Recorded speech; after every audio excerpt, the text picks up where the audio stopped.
In one split second, a teacher, with a soldier's past, races against death itself. His hands steady, his voice whispers a prayer, and a child's life is saved.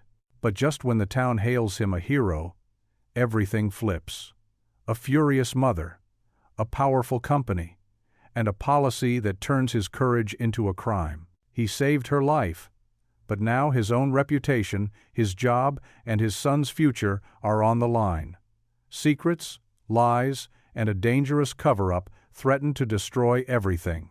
Will truth and compassion win, or will power and prejudice silence a hero forever? Before we get into the story, comment below where in the world you are watching from today. The cafeteria buzzed with the usual lunchtime energy at Riverton Middle School.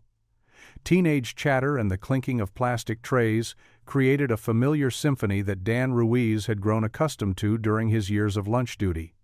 He stood near the serving line, keeping a watchful eye on the 8th graders while exchanging words with Mrs. Hines. "These kids and their phones," Mrs. Hines said, shaking her head with a gentle smile. "At least they're eating today instead of just taking pictures of their food." Dan chuckled, his eyes automatically finding Eli at a nearby table. His son sat alone, methodically working through his lunch, shoulders slightly hunched. The sight made Dan's heart ache a little, but he knew better than to hover. "Speaking of eating," Mrs. Hines continued, "that new sauce we got in seems to be a hit. The kids actually like something healthy for a change." Dan nodded, scanning the room out of habit. Years of military service had ingrained in him the instinct to maintain situational awareness, even in the most mundane settings. His gaze swept past the usual scenes: friends sharing chips, students scrolling on phones, the occasional spilled milk. Then he heard it. A sharp gasp, followed by the clatter of a falling tray. Dan's head snapped toward the sound. At a table near the windows, Ava Whitaker was clutching her throat, her face rapidly reddening. The students around her froze, their expressions shifting from confusion to fear. "She's choking!" someone screamed, and panic erupted like a wave. Dan was moving before he could think, his medical training kicking in automatically. He covered the distance in seconds, noting Ava's symptoms with practiced precision. The wheezing, the rapidly developing hives. This wasn't just choking, this was anaphylaxis. "Everyone back!" he commanded, his voice cutting through the chaos. Students scrambled away, creating space. "Ava, I'm going to help you. Nod if you can understand me." Ava managed a jerky nod, her eyes wide with terror. Dan positioned himself behind her, wrapped his arms around her middle, and began the Heimlich maneuver with careful, forceful thrusts. "Lord, steady my hands," he whispered, his voice barely audible above the commotion. Mrs. Hines appeared beside them, Ava's red emergency bag in hand. "Here's her EpiPen," she said, already pulling it out. The cafeteria had gone eerily quiet, save for Ava's desperate attempts to breathe and the shuffling of anxious students. Dan could feel Eli's eyes on him from across the room, but he remained focused on the task at hand. After the 5th thrust, a piece of food dislodged, but Ava's breathing remained labored. The hives were spreading visibly now, and her lips had taken on a bluish tinge. "Allergic reaction," Dan announced, taking the EpiPen from Mrs. Hines. With practiced movements, he removed the safety cap. "Ava, I'm going to use your EpiPen now. Try to stay still." He pressed the auto-injector against her outer thigh, counting steadily. 1, 2, 3.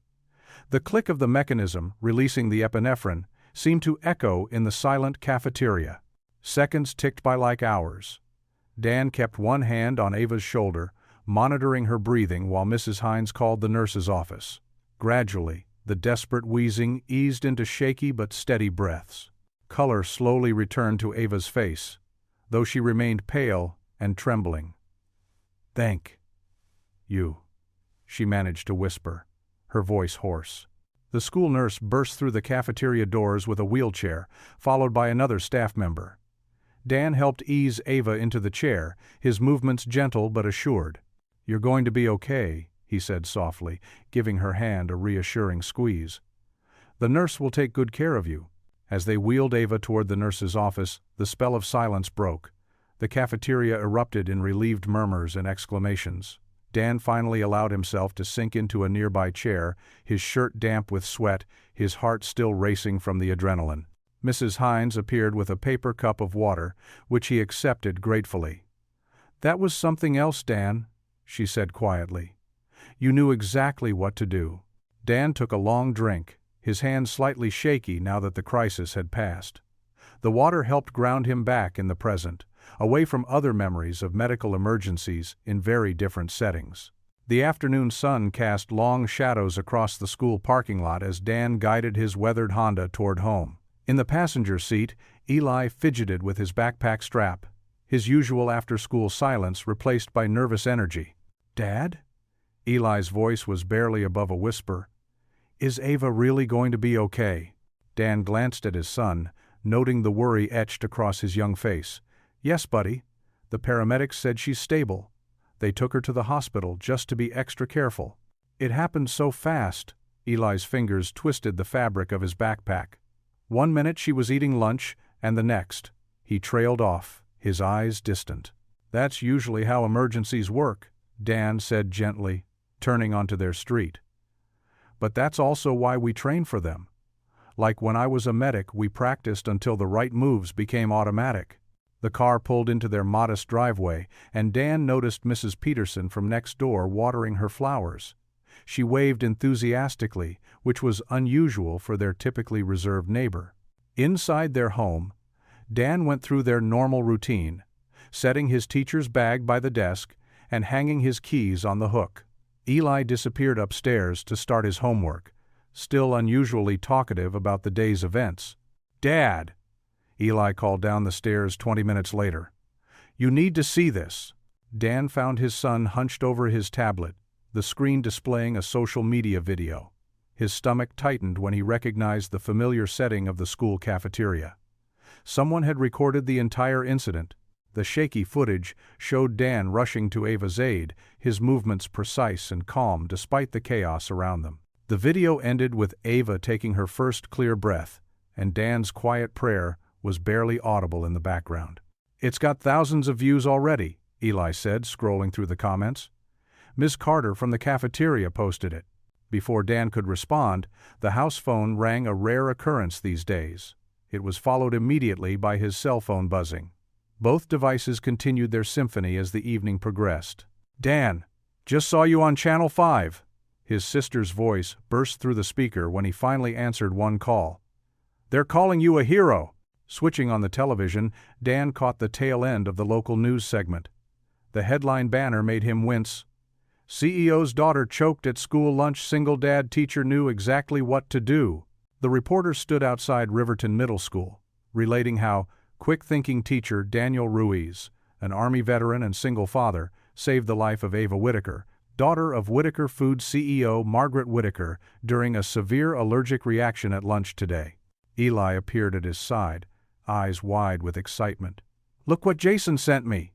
He held up his phone, showing a photo of students painting a large banner in the art room. The words, "Thank you, Mr. Ruiz," were taking shape in bold blue letters.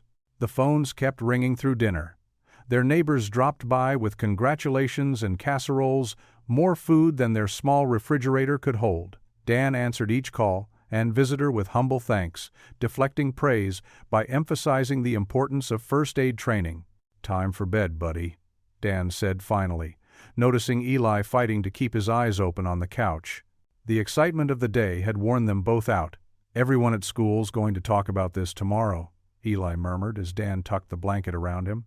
"They're saying you're like a superhero or something." Dan smoothed Eli's dark hair back from his forehead. "I'm just glad Ava's okay. That's what matters." He paused, studying his son's face. "You doing all right with all this attention?" Eli nodded sleepily. "Yeah. It's kinda cool having a dad who saves people." After Eli drifted off, Dan sat in the living room's quiet darkness, finally allowing himself to look at the flood of online comments about the video. Many were appreciative. "That teacher knew exactly what to do. Thank God he was there. Former military medic, no wonder he stayed so calm. True hero. My daughter's in his class. Mr. Ruiz is the real deal." But mixed among the praise were other voices, their words making his chest tighten. Why was he so quick to put his hands on her? Seems suspicious. Bet he's just trying to get attention, probably hoping for a big payout from the CEO mom. Dan closed his laptop, letting out a long breath. The weight of public attention pressed against his shoulders, a familiar discomfort from his Army days when his unit had made the local papers. He'd never liked the spotlight then, and he didn't like it now. A text message lit up his phone. "Mr. Ruiz, this is Margaret Whitaker. Ava is doing well and asking to thank you personally. Would you be available to meet tomorrow?" Dan stared at the message, his thumb hovering over the keyboard. The day's events replayed in his mind, not the drama captured on video, but the small details. Ava's frightened eyes, the trembling of her hand as she pointed to her throat, the collective gasp of relief when she took that first clear breath. He typed a simple reply. "Glad Ava's okay. Yes, I'll be at school tomorrow." Direct and professional, just like always. That's who he was, despite what any viral video might suggest. The house creaked softly in the night stillness. From upstairs came the familiar sound of Eli turning over in his sleep. Tomorrow would bring more attention, more questions, more eyes, watching his every move. But for now, in the quiet of his home, Dan said a prayer of thanks, not for the recognition or the praise, but for the simple fact that a young girl would return to her family's dinner table tomorrow. The next morning, the school hallways buzzed with unusual energy. Colorful paper signs decorated the walls, their messages written in bold marker strokes. "Mr. Ruiz is our hero," and "Thank you for saving Ava." Students had clearly spent their evening crafting these tributes, complete with hearts and stick figure drawings. Dan tried to keep his head down as he walked to his classroom, but it seemed impossible to avoid the attention. Every few steps, someone called out to him. "Mr. Ruiz, my mom saw you on the news." "Hey, Mr. R, you're famous." He managed weak smiles and quick nods, his face warming with each greeting. This wasn't what he wanted. He'd only done what anyone would do, what his training had prepared him for. As he approached his classroom, Mrs. Hines intercepted him with a gentle pat on his arm. "You doing okay with all this?" she asked, gesturing to another group of students taping up signs. "It's a bit much," Dan admitted, adjusting the stack of papers under his arm. "I just hope it dies down soon." The morning calm shattered when the main office doors burst open. Margaret Whitaker strode in, her heels clicking sharply against the floor tiles. Her tailored business suit and perfectly styled hair contrasted sharply with the casual school environment. Behind her, a nervous-looking assistant clutched a tablet, while a broad-shouldered security guard in a dark suit completed their imposing trio. "Where is he?" Margaret's voice cut through the hallway chatter. "Where is this teacher who put his hands on my daughter?" Dan straightened his spine, the old military training kicking in, automatically. Mrs. Hines stepped forward, but he gently touched her shoulder. "It's okay," he said quietly. "I'm right here, Mrs. Whitaker." Margaret's eyes locked onto him, cold and calculating. Her assistant quickly held up the tablet, playing a video clip that showed Dan grabbing Ava from behind. The footage was clearly edited, starting at the moment of the Heimlich maneuver, without the crucial context of Ava's distress. "You?" Margaret advanced toward him. "How dare you manhandle my child? Do you have any idea who I am?" The security guard moved closer, his hand resting meaningfully on his hip. "Ma'am, would you like me to escort him somewhere more private?" The guard's tone carried an unmistakable edge of prejudice, his gaze dismissive as it swept over Dan's simple button-down shirt and khakis. "That won't be necessary," Dan replied evenly, though his heart pounded. "Mrs. Whitaker, I understand you're upset, but Ava was having a severe allergic reaction. As a certified first responder..." "First responder?" Margaret scoffed. "You're a middle school teacher. What gives you the right to..." "Mom, stop." The weak voice drew everyone's attention. Ava stood in the doorway, still pale but steady on her feet. She wore her school uniform, though it hung a bit loosely on her frame after yesterday's ordeal. "Sweetheart, you should be resting." Margaret rushed to her daughter's side. "We're just here to deal with this situation." "He saved me." Ava's voice grew stronger. "I couldn't breathe, Mom. The sauce. It had nuts in it." Mr. Ruiz knew exactly what to do. A flicker of uncertainty crossed Margaret's face. She looked from her daughter to Dan, then back to the tablet where the clip still played. Is this true? Yes. Mrs. Hines stepped forward again. We have the full footage from the cafeteria cameras. Mr. Ruiz performed the Heimlich maneuver and administered her EpiPen when it became clear she was having an anaphylactic reaction. He quite literally saved her life. Margaret's perfectly composed expression wavered. She pressed her lips together, studying Dan with slightly less hostility. I see. She smoothed her jacket, a nervous gesture at odds with her powerful presence. Well then, I suppose I owe you some gratitude, Mr. Ruiz. No thanks necessary, Dan said quietly. I'm just glad Ava's okay. Yes, well. Margaret's tone remained cool despite her words. Thank you for your intervention. Come along, Ava. We're going home.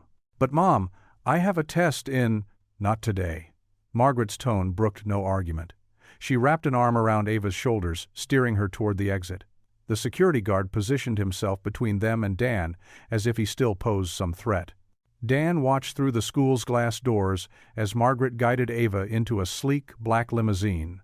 Just before climbing in, Ava turned and gave him a small wave, gratitude clear in her eyes, despite her mother's obvious disapproval. The limo pulled away from the curb, leaving Dan standing in the suddenly quiet hallway. The handmade thank you signs seemed to mock him now, their cheerful messages at odds with the tension still hanging in the air. Mrs. Hines squeezed his arm sympathetically, but he barely felt it, his mind replaying Margaret Whittaker's cold stare and the security guard's obvious disdain. The aroma of garlic and tomato sauce filled the modest Ruiz kitchen as Dan stirred a pot of spaghetti. Steam rose in gentle wisps, carrying the familiar scents of their weekly pasta night. Eli sat at the small wooden table, his math textbook spread open beside his plate. So if Jenny has 15 marbles, and she gives away 3/5 of them. Eli's forehead wrinkled in concentration as he worked through his fractions homework. Dan sprinkled a pinch of salt into the bubbling water. Think about it this way, buddy. What's 15 divided by 5 first? That's 3. Eli scribbled on his paper. So 3 times 3 is 9. Jenny gives away 9 marbles. There you go. Dan smiled, draining the pasta into a colander. Steam billowed up, fogging his glasses. He wiped them with the corner of his shirt before dividing the spaghetti between 2 plates. You're getting better at these word problems. Mrs. Patterson says I'm improving.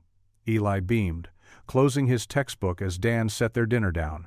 She even put a gold star on my last quiz. Dan ruffled his son's hair. That's my boy. Speaking of stars, how about we watch that new space documentary after dinner? The one about— His phone buzzed on the counter, Principal Bowen's name lighting up the screen. Dan's smile faltered slightly. It was unusual for the principal to call this late. Hold that thought, Eli. I need to take this. He grabbed the phone and stepped into the living room.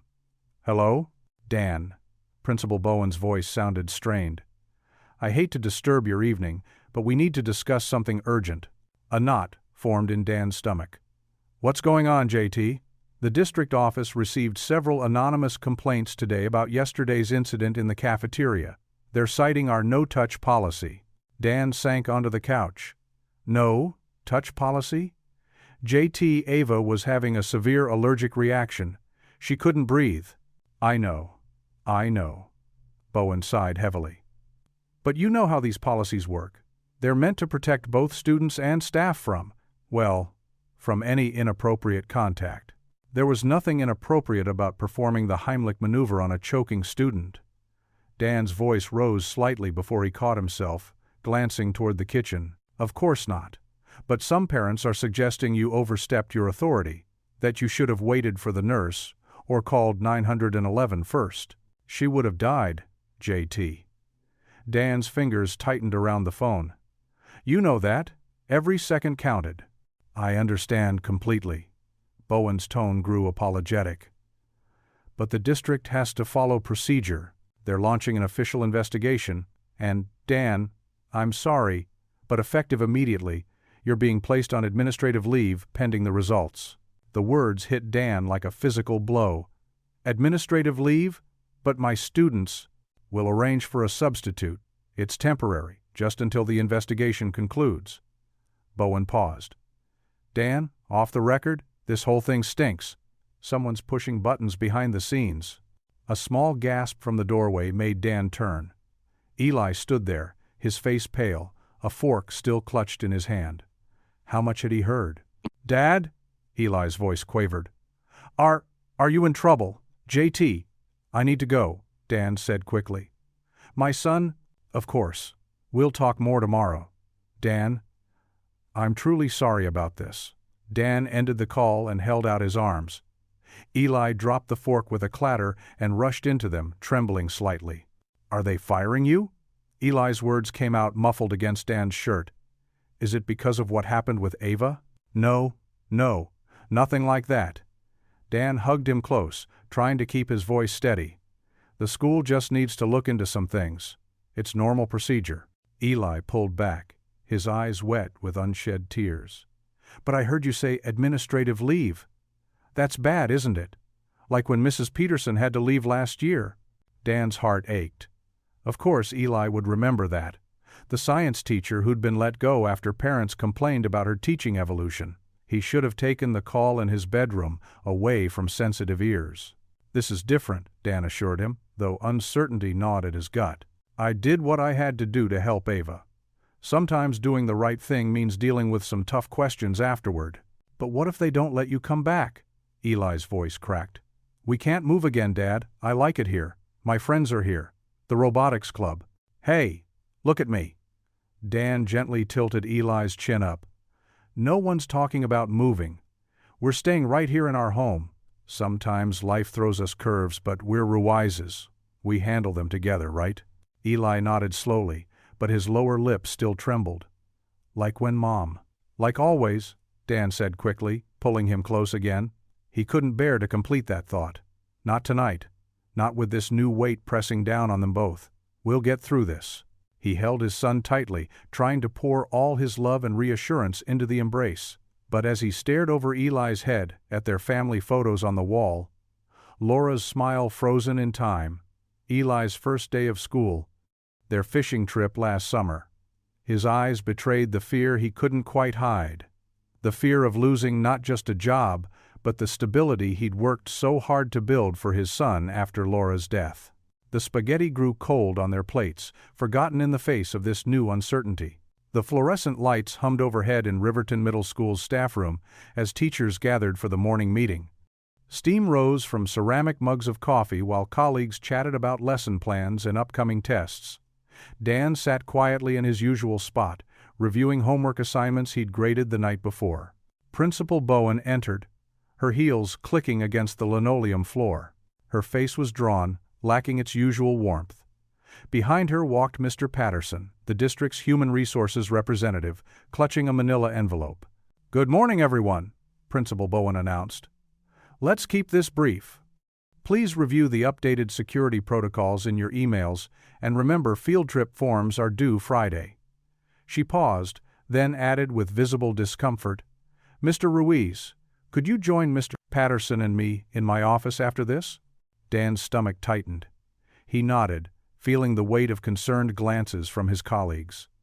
Mrs. Hines reached over and squeezed his shoulder. In Principal Bowen's office, the morning sun cast long shadows across her desk. Mr. Patterson cleared his throat and pulled papers from his envelope.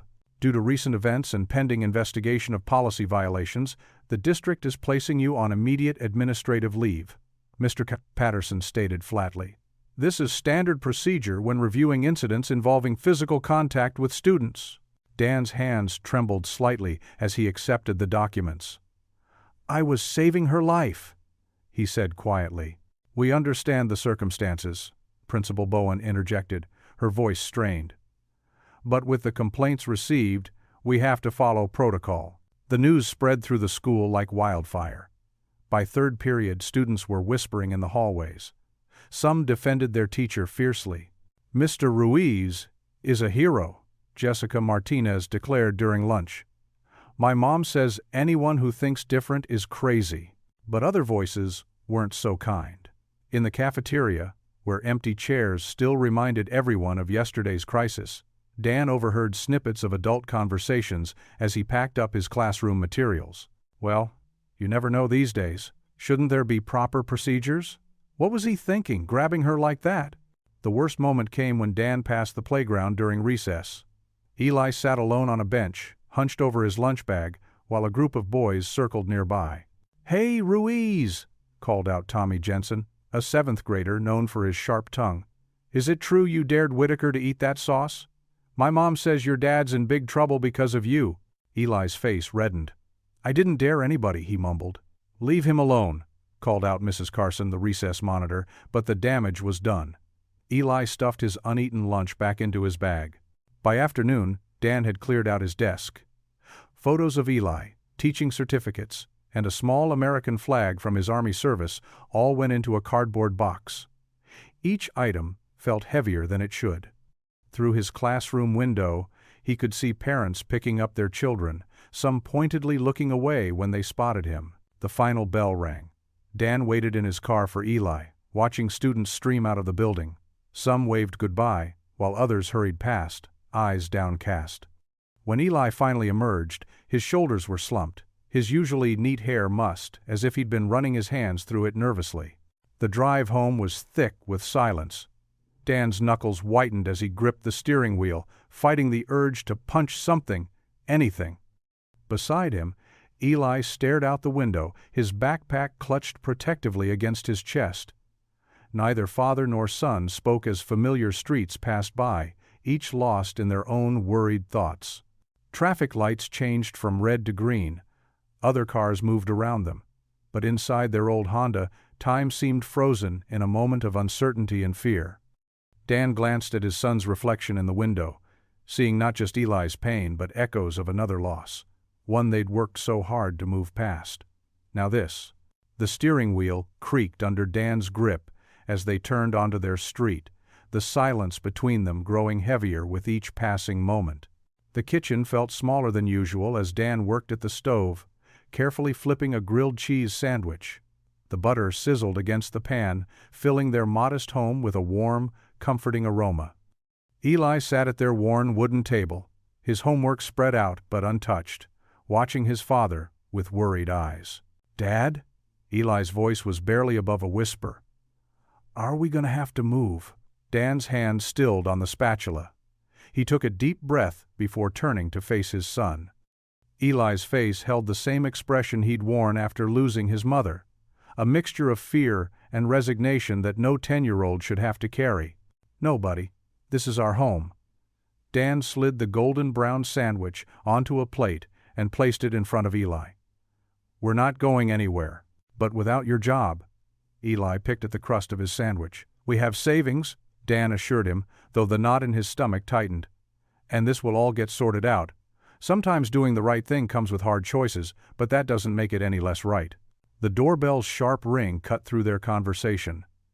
Dan wasn't expecting anyone, and these days, unexpected visitors made him uneasy. "Stay here and eat your lunch, okay?" Through the front door's window, Dan saw a woman in an expensive charcoal suit, her heels sinking slightly into their welcome mat. A sleek company car idled in their driveway. Dan opened the door, maintaining what he hoped was a neutral expression. "Can I help you, Mr. Ruiz?" The woman's smile was practiced and professional. "I'm Jessica Martinez from Whitaker Foods Public Relations." She extended a manicured hand. "May I come in? I have a matter to discuss that could benefit us both." Dan hesitated, then stepped aside to let her enter. He led her to their living room, where family photos lined the walls and Eli's robotics trophy sat proudly on a shelf. "Mr. Ruiz," Jessica began, opening her leather portfolio, "Whitaker Foods wants to express our deepest gratitude for your quick action in helping Miss Whitaker. She removed an envelope. We'd like to offer you a token of our appreciation." Dan remained standing as she placed the envelope on their coffee table. "That's not necessary. Anyone would have done the same." "Not everyone has your training or instincts," Jessica countered smoothly. "We're prepared to offer you $50,000 as a gesture of goodwill." Dan's eyes widened slightly. That amount could cover their expenses for months, maybe even a year. But something in her tone made him wary. Of course, she continued, we'd need you to sign a standard non-disclosure agreement. She produced another document. It simply states that you won't discuss the incident or any aspects of Whitaker Foods' involvement with the media or on social media. Dan's jaw tightened. From the kitchen he could hear Eli's fork scraping against his plate. The incident where a mislabeled sauce nearly killed a 12-year-old girl? Jessica's smile didn't waver. We understand there may have been some irregularities in our supplier chain.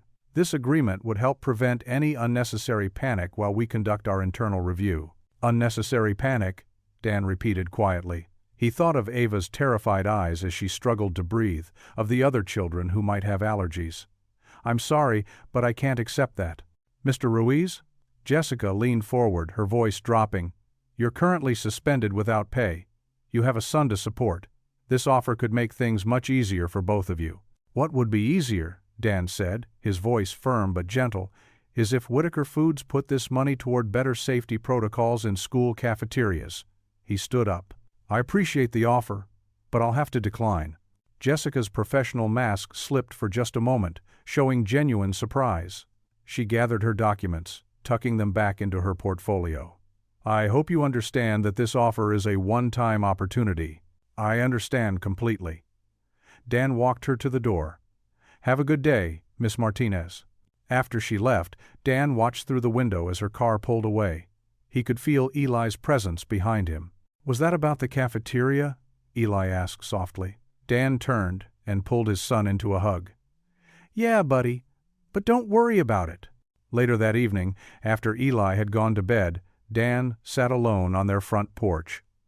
The wooden steps creaked beneath him as he looked out at their quiet street. Stars peeked through the gathering clouds, and a cool breeze carried the scent of approaching rain. Lord, guide me, he whispered into the darkness, feeling the weight of uncertainty pressing down on his shoulders. The afternoon sunlight slanted through Dan's kitchen window, casting long shadows across the counter where he stood washing dishes. The house felt too quiet with Eli at his friend's house for the afternoon. A gentle knock at the door pulled him from his thoughts. Mrs. Hines stood on his porch, holding a foil-wrapped loaf of banana bread. Her usual cafeteria hairnet was gone, replaced by neat silver curls, but she wore the same warm smile that had greeted thousands of students over the years. I thought you could use some comfort food, she said, stepping inside when Dan opened the door wider. My grandmother's recipe, guaranteed to lift anyone's spirits. Dan managed a small smile. You didn't have to do that, Mrs. Hines. Dolores, please. We're not at school now. She set the bread on his kitchen counter and turned to face him, her expression serious. And of course I had to. You're family to us cafeteria folks, whether you like it or not.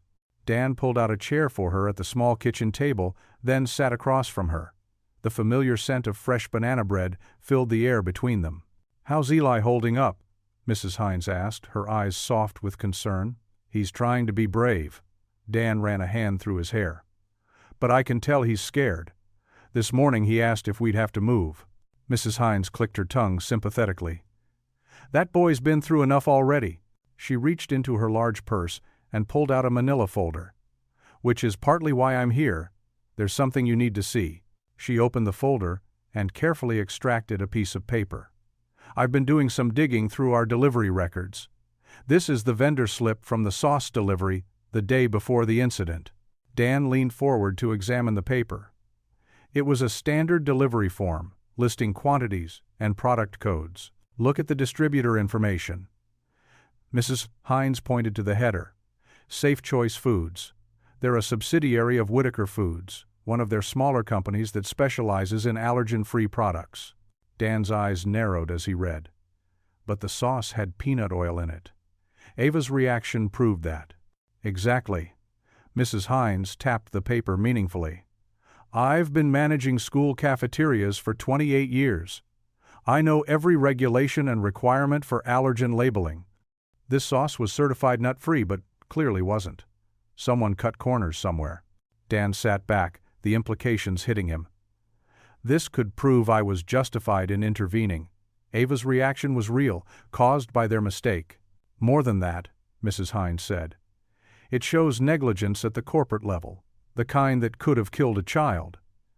She paused, her voice softening, the kind that could have killed the CEO's own daughter. The weight of what she was suggesting settled over the kitchen. Dan stared at the vendor slip, seeing beyond the simple columns of numbers to the darker truth they revealed. A lot of powerful people would rather this didn't come to light, he said quietly.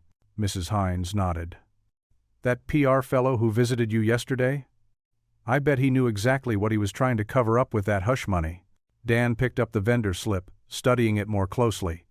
The date, the product codes, the signatures, all evidence of a potentially deadly mistake.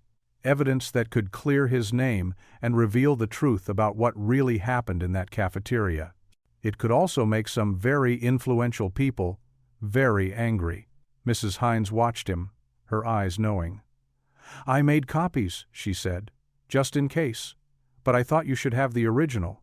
Dan stood and walked to his desk in the corner of the living room.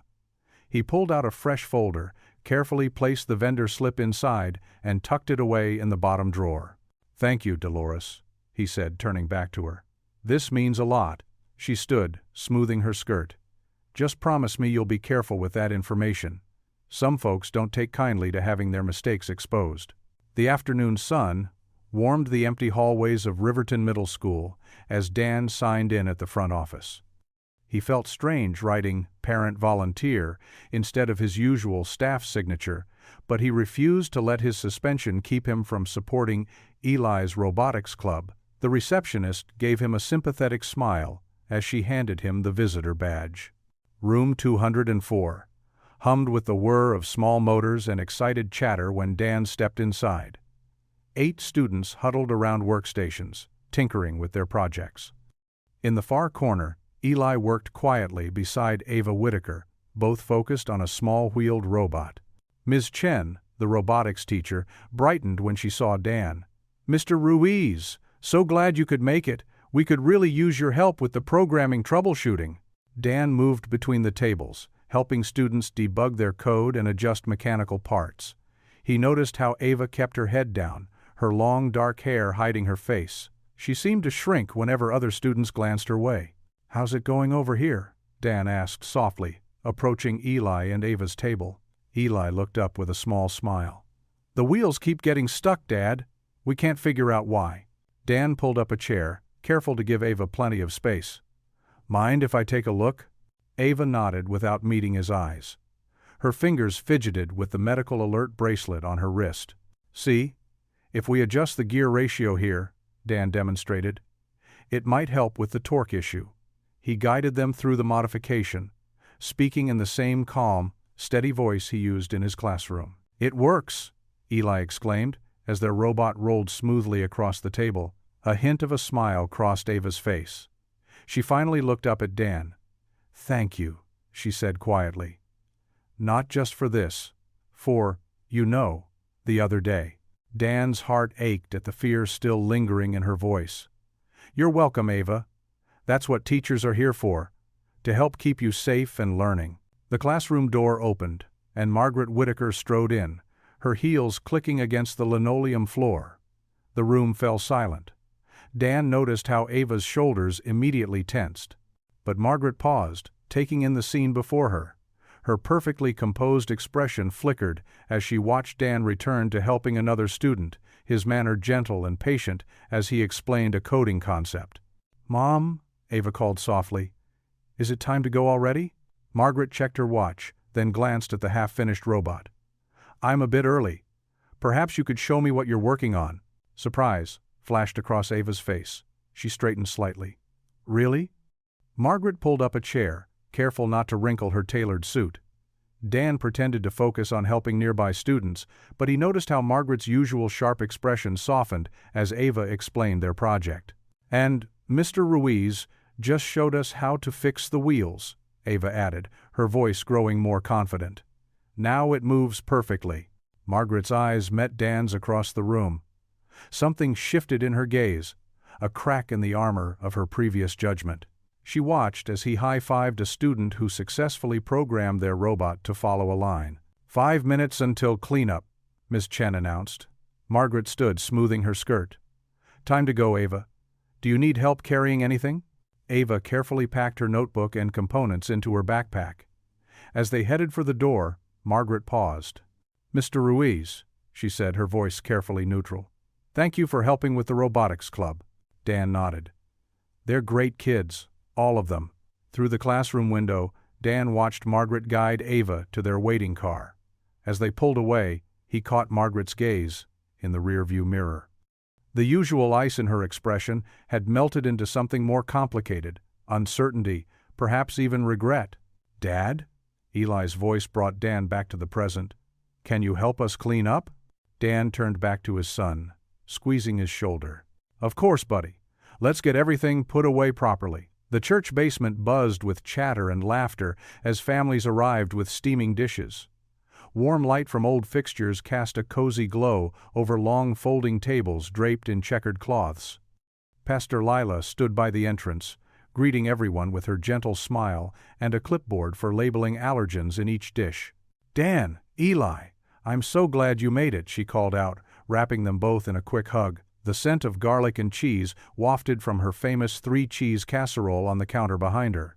Dan shifted the weight of his contribution, a simple rice and beans dish, and managed a small smile. Thanks for inviting us, Pastor Lila. It smells amazing down here. Eli clutched his robotics textbook close to his chest, his usual shield in social situations. But his eyes widened at the spread of food, and Dan caught the slight relaxing of his shoulders. Now, Dan, Pastor Lila said, her eyes twinkling, I hope you don't mind, but I've set up a little something extra tonight. She gestured to a corner where a red practice dummy sat propped against the wall. The seniors group specifically asked if you might show them some basic first aid tips. Dan's throat tightened. He hadn't expected to be put on display, but the earnest look in Pastor Lila's eyes made it hard to refuse. I suppose I could demonstrate a few things. Only if you're comfortable, she assured him, then turned to Eli. And I hear Mrs. Peterson brought her famous chocolate chip cookies. They're completely nut-free. I double-checked myself. Eli's face brightened slightly at that, and he drifted toward the dessert table while Dan helped Pastor Lila arrange the final dishes. The basement filled quickly with familiar faces, elderly couples from the congregation, young families with children darting between tables, and even a few of Dan's former students. After the blessing, as people settled in with full plates, Pastor Lila gently clinked her glass. Before we get too comfortable, I'd like to invite Dan Ruiz to share some potentially life-saving knowledge with us. Dan walked to the front, his heart hammering. But as he looked out at the warm, encouraging faces, something settled in his chest. These weren't critics or administrators, just neighbors wanting to learn. The Heimlich maneuver is something everyone should know, he began, his voice steady and clear. It's simple but effective. He positioned himself behind the practice dummy. First, you need to recognize the signs of choking. Someone who can't breathe won't be able to speak. They might grab their throat, or their lips might turn blue. Mrs. Henderson, a grandmother of 3, raised her hand. What if they're bigger than you? Dan demonstrated the proper stance. It's about leverage, not size. You want to position your fist just above their belly button, wrap your other hand around it, and pull up and in, like this. He performed the motion smoothly, drawing from years of muscle memory. Soon, others wanted to try. Dan guided elderly hands into the right position, adjusted grips, and offered gentle corrections. Children watched wide-eyed as their grandparents practiced on the dummy. Someone started recording on their phone. Remember, Dan explained as Mr. Chen, a retired postal worker, took his turn. You need to check if they can speak first. If they can talk, cough, or breathe, don't perform the Heimlich. But if they're truly choking, don't hesitate. Better to act than to wait. As the demonstration continued, Dan noticed Eli had emerged from behind his book. His son watched from the edge of the group, a half-eaten cookie in his hand, pride slowly replacing his usual worry. Mrs. Peterson, dabbing her eyes with a tissue, approached Dan. I wish I'd known this when my Harold was alive. He nearly choked once, and I felt so helpless. It's never too late to learn, Dan assured her, helping her position her arthritis, curved hands correctly. Someone's phone chimed, then another. The video was already being shared. "Look at the comments," a teenage girl called out. "People are asking for more demonstrations." Pastor Lila appeared at Dan's elbow with a glass of water. "See? This is exactly what our community needs. Practical ways to care for each other." The evening wound down slowly, with people lingering to practice or ask questions. Dan found himself drawn into conversations about first aid, his time as a medic, and the importance of being prepared. The tension he'd carried since his suspension began to ease, replaced by a reminder of why he'd chosen to serve others in the first place. As they gathered their empty dishes later, several people pressed slips of paper into Dan's hands, phone numbers, requests for demonstrations at other churches, even an offer to speak at the senior center. The autumn air was crisp as Dan and Eli walked home under the glow of streetlights. Their shadows stretched long against the sidewalk, and their breath formed small clouds in the cooling night. "Dad?" Eli's voice was quiet but clear. "You were really good tonight. Like a real teacher, but different." Dan glanced down at his son, noting how Eli walked straighter now, his book held loosely at his side instead of clutched to his chest. "Different how? I don't know. More like you. The way you were before." Eli trailed off, but Dan understood. Before the suspension, before the accusations, before fear had started to eclipse their normal life. The streetlight above them flickered, casting a warm circle of light around them. Dan felt something shift in his chest, a spark of the purpose and confidence he'd started to lose. The path ahead was still uncertain, but tonight had reminded him that truth and service could light the way forward. Metal folding chairs creaked against the linoleum floor of Riverton Middle School's cafeteria as parents filed in for the emergency PTA meeting. The usual coffee and cookies sat untouched on a side table, the mood too tense for casual snacking. Fluorescent lights hummed overhead, casting harsh shadows across worried faces. Dan sat in the back row, his hands clasped tightly in his lap. Eli had insisted on coming, though Dan wished his son didn't have to hear what might be said. They sat together near the exit, Pastor Lila a steady presence beside them. Mrs. Peterson, the PTA president, tapped the microphone. "Let's bring this meeting to order.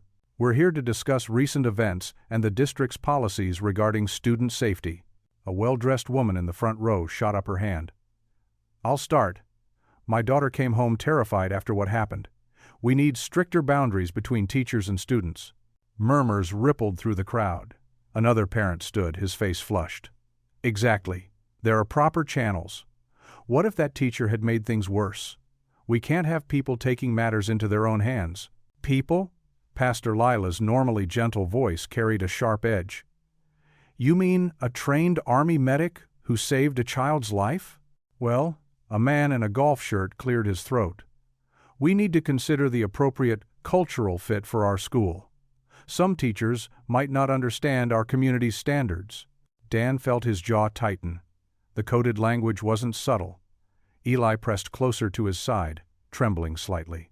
Mrs. Hines pushed through the door, still wearing her cafeteria uniform. "Cultural fit? I've worked here 20 years, and I've never seen such careful attention to our students' safety as Mr. Ruiz shows every single day." "The policy exists for a reason," another parent insisted. "What's next? Teachers hugging kids? Running their own medical procedures? There have to be boundaries." An older man in the middle row stood slowly, his Vietnam veteran cap worn proudly.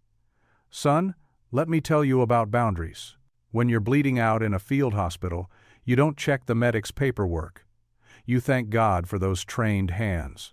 "This isn't a war zone," someone scoffed. "No," a second veteran stood, his voice firm. "But when a child can't breathe, you need someone who acts on instinct. We know a medic's hands when we see them. They save lives." Margaret Whitaker sat stiffly in her designer suit, her face unreadable as the debate swirled.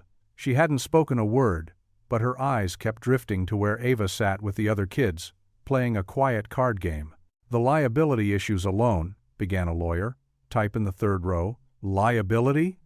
Pastor Lila's voice cut through the chatter. Let's talk about moral liability.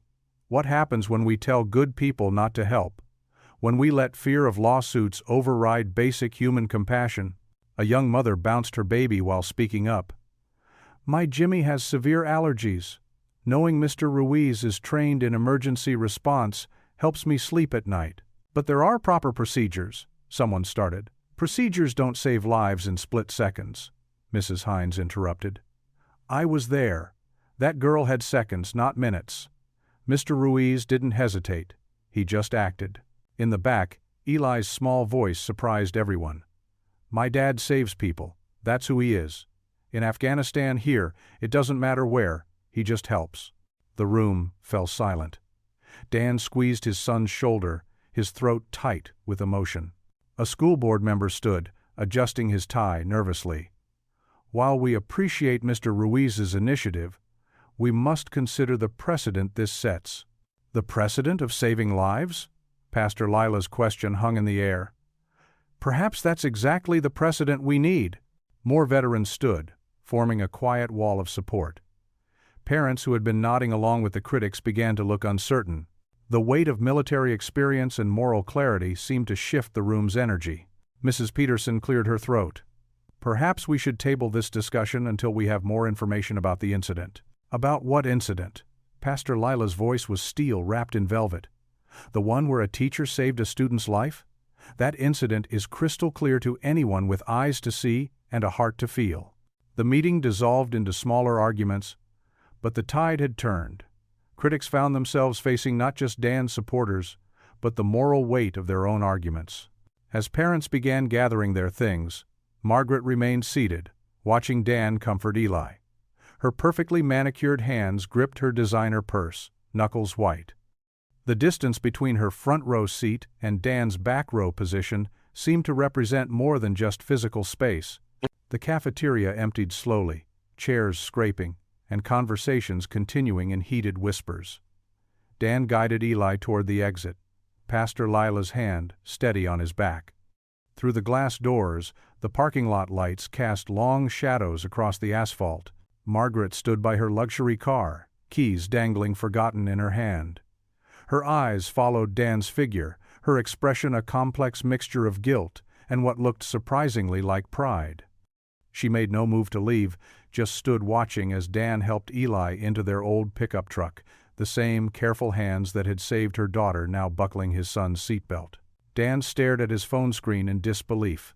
The GoFundMe page Mrs. Hines had set up 2 days ago now showed over $15,000 in donations. Messages of support flooded the comments section. Mr. Ruiz saved my granddaughter's life. Our community needs more teachers like him. Thank you for protecting our kids. His hands trembled as he scrolled through the outpouring of kindness. After weeks of feeling like an outcast, the wave of support left him breathless. Mrs. Hines burst through his front door without knocking, waving a sheet of paper. Daniel Ruiz, get your behind moving. The delivery truck just pulled up at school. But I'm still on administrative leave, Dan protested weakly. Nonsense. You're coming as a parent volunteer. She grabbed his arm. Eli, come on, sweetie. We've got work to do. Eli emerged from his room, his dark eyes curious. What's happening? We're going to build that allergen-safe pantry, Mrs. Hines declared. Half the senior center is already there unpacking boxes. 20 minutes later, Dan pulled into the school parking lot. His heart squeezed at the sight of dozens of people forming a human chain, passing boxes from a delivery truck into the cafeteria's side entrance. Pastor Lila spotted them first. There's our man of the hour, she called out, making Dan blush. Inside the cafeteria, folding tables had been set up along the walls.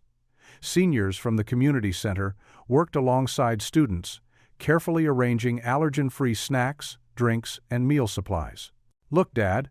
Eli pointed to neat rows of labels marking different sections.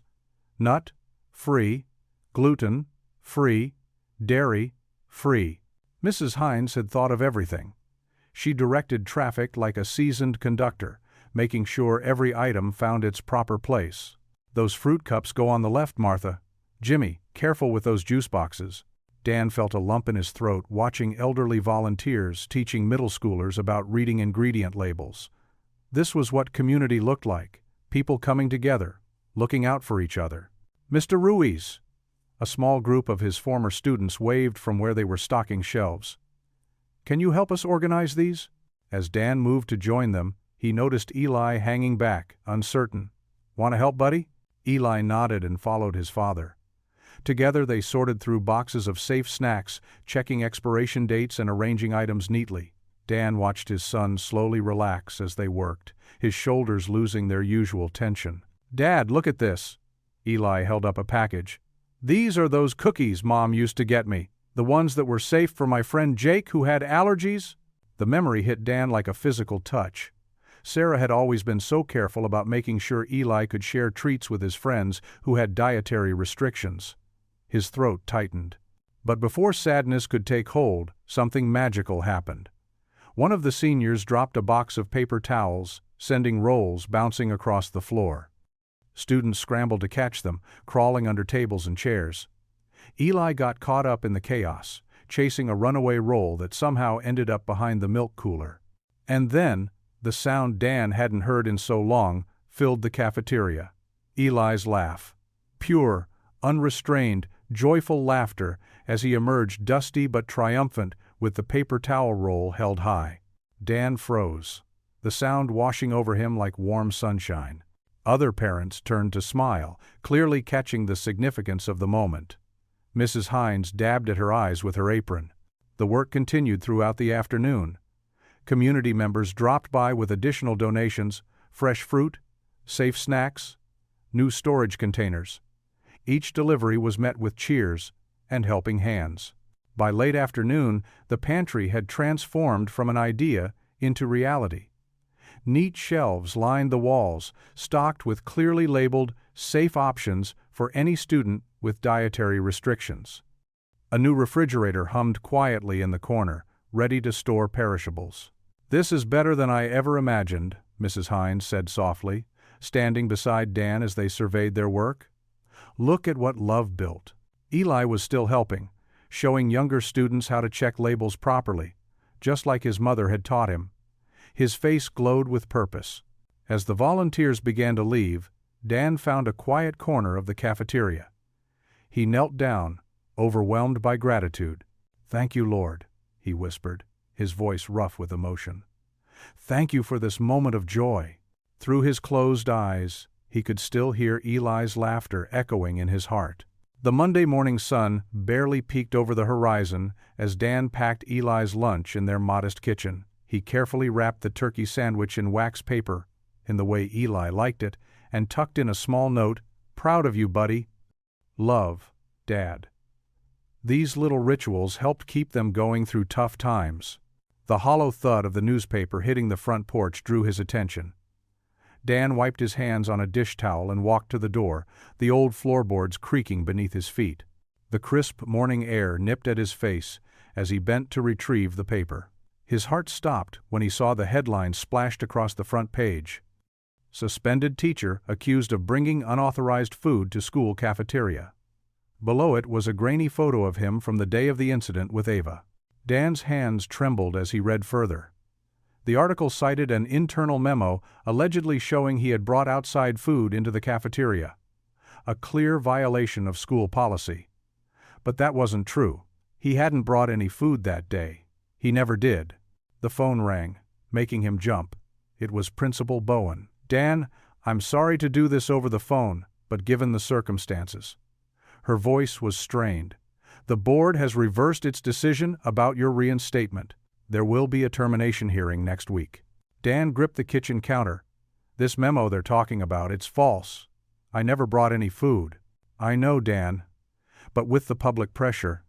She sighed heavily. "My hands are tied until the hearing."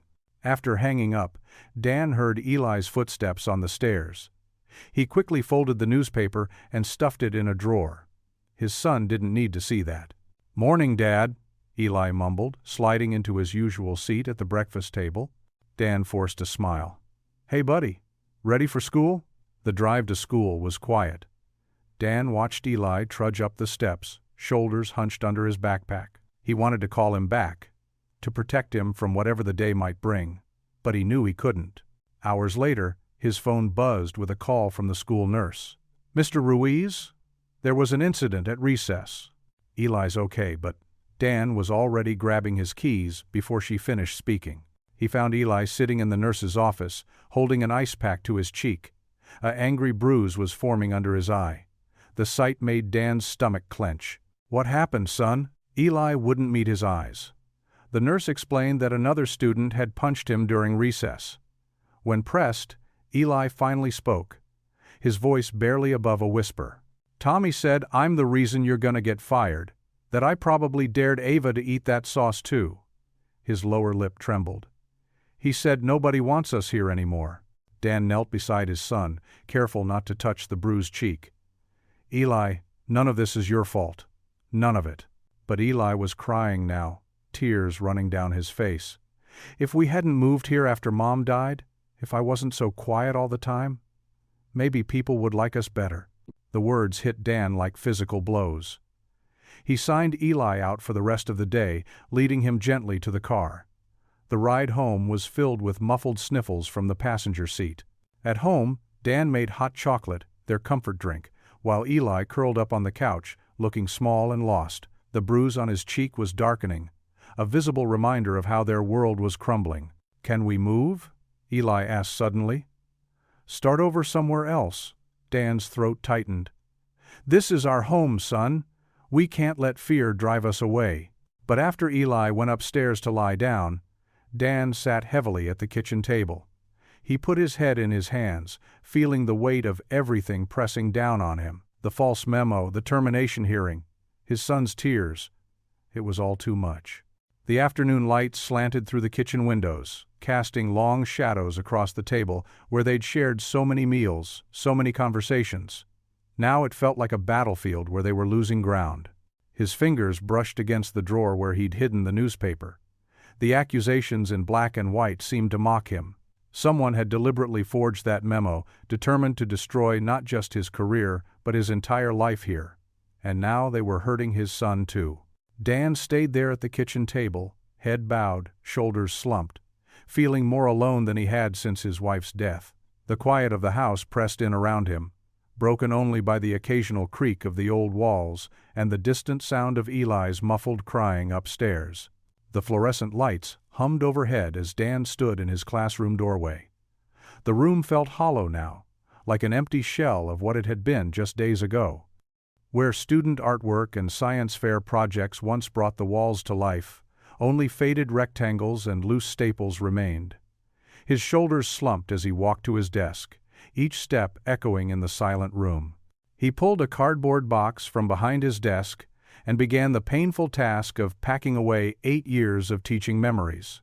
His hands trembled slightly as he lifted the world's best teacher mug his students had given him last Christmas. The ceramic felt cold against his fingers as he wrapped it in newspaper and placed it gently in the box. Eli sat cross-legged in the corner, pretending to read, but watching his father instead. His eyes followed Dan's every move, noting how his dad's usual confident stride had become hesitant, how his smile seemed forced when their eyes met. "You don't have to stay, buddy," Dan said softly. "Mrs. Hines said you could hang out in the cafeteria until I'm done." Eli shook his head. "I want to help," he whispered, though he hadn't moved from his spot for the past hour. Dan nodded, understanding his son's need to be present, even if he couldn't bring himself to participate in dismantling their second home.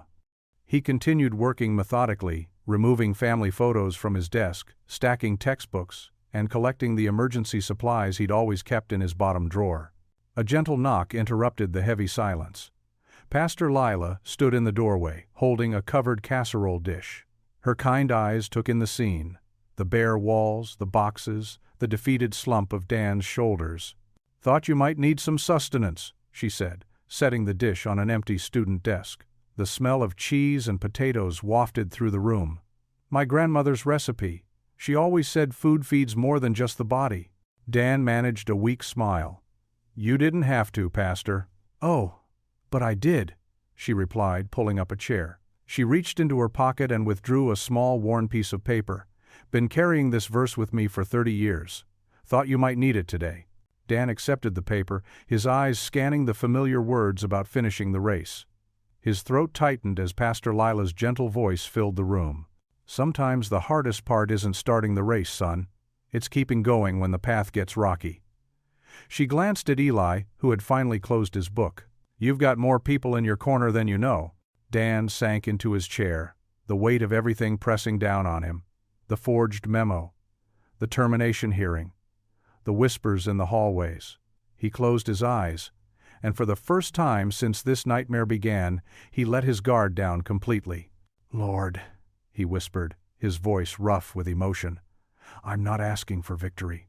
I just need the strength to do what's right, to show Eli that truth matters, even when it costs us everything." Pastor Lila placed a weathered hand on his shoulder, and Dan felt some of his burden lift. Eli stood up quietly and walked over, leaning against his father's side. For a moment, they stayed like that, 3 souls connected by faith and compassion in an empty classroom. The afternoon light shifted, casting long shadows across the floor. Dan resumed packing, now with Eli helping, carefully wrapping the science equipment he'd bought with his own money.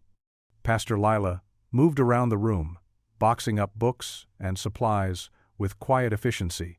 As they worked, Dan found himself pausing over certain items: the plant his students had given him when Maria died, the paper airplanes he'd confiscated but never had the heart to throw away, the emergency procedures manual he'd updated after Ava's incident.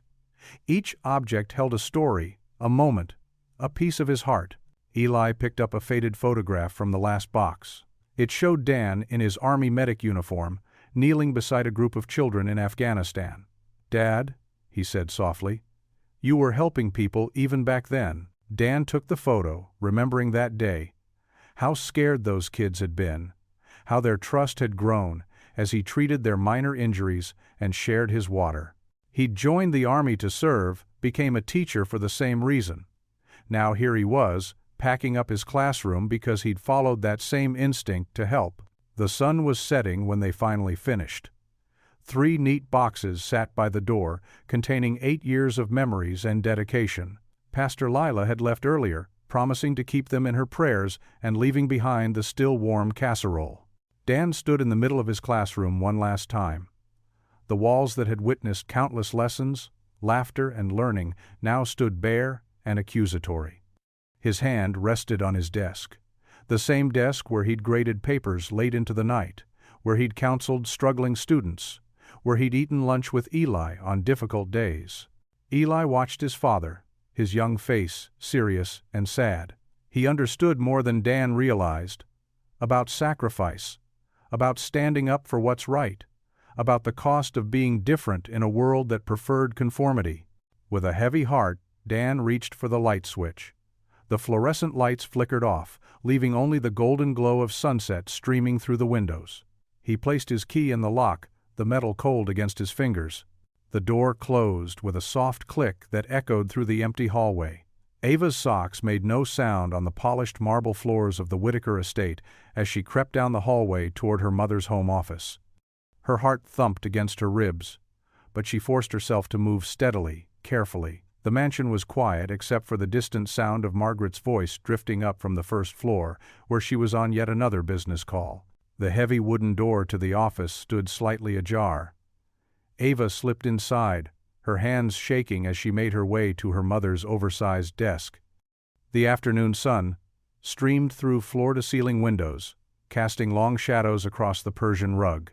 Family photos lined the shelves, perfect, posed portraits that showed nothing of their real life. Come on," Ava whispered, opening drawers as quietly as she could. Her mother kept everything meticulously organized. There had to be a copy of that video somewhere. The security footage from the cafeteria would show everything, not just the edited clips that had circulated online. In the bottom drawer, beneath a stack of manila folders, she found a USB drive labeled "School Incident, Full Coverage." Her fingers trembled as she plugged it into her mother's laptop. The screen came to life, displaying multiple video files. Ava clicked on the longest one, dated the day of her allergic reaction. The cafeteria appeared on screen, bustling with students. She watched herself walk through the lunch line, accepting the sauce-covered pasta that had been marked nut-free. Her throat tightened at the memory. Then came the moment. She saw herself begin to choke, saw the panic spread across her face as she realized what was happening. But this time, she could see everything clearly. Mr. Ruiz's response wasn't aggressive or inappropriate, as some had claimed. His movements were precise, professional. The former Army medic's training was evident in every careful motion as he performed the Heimlich maneuver. Most importantly, the camera clearly captured the nut-free label on the serving tray.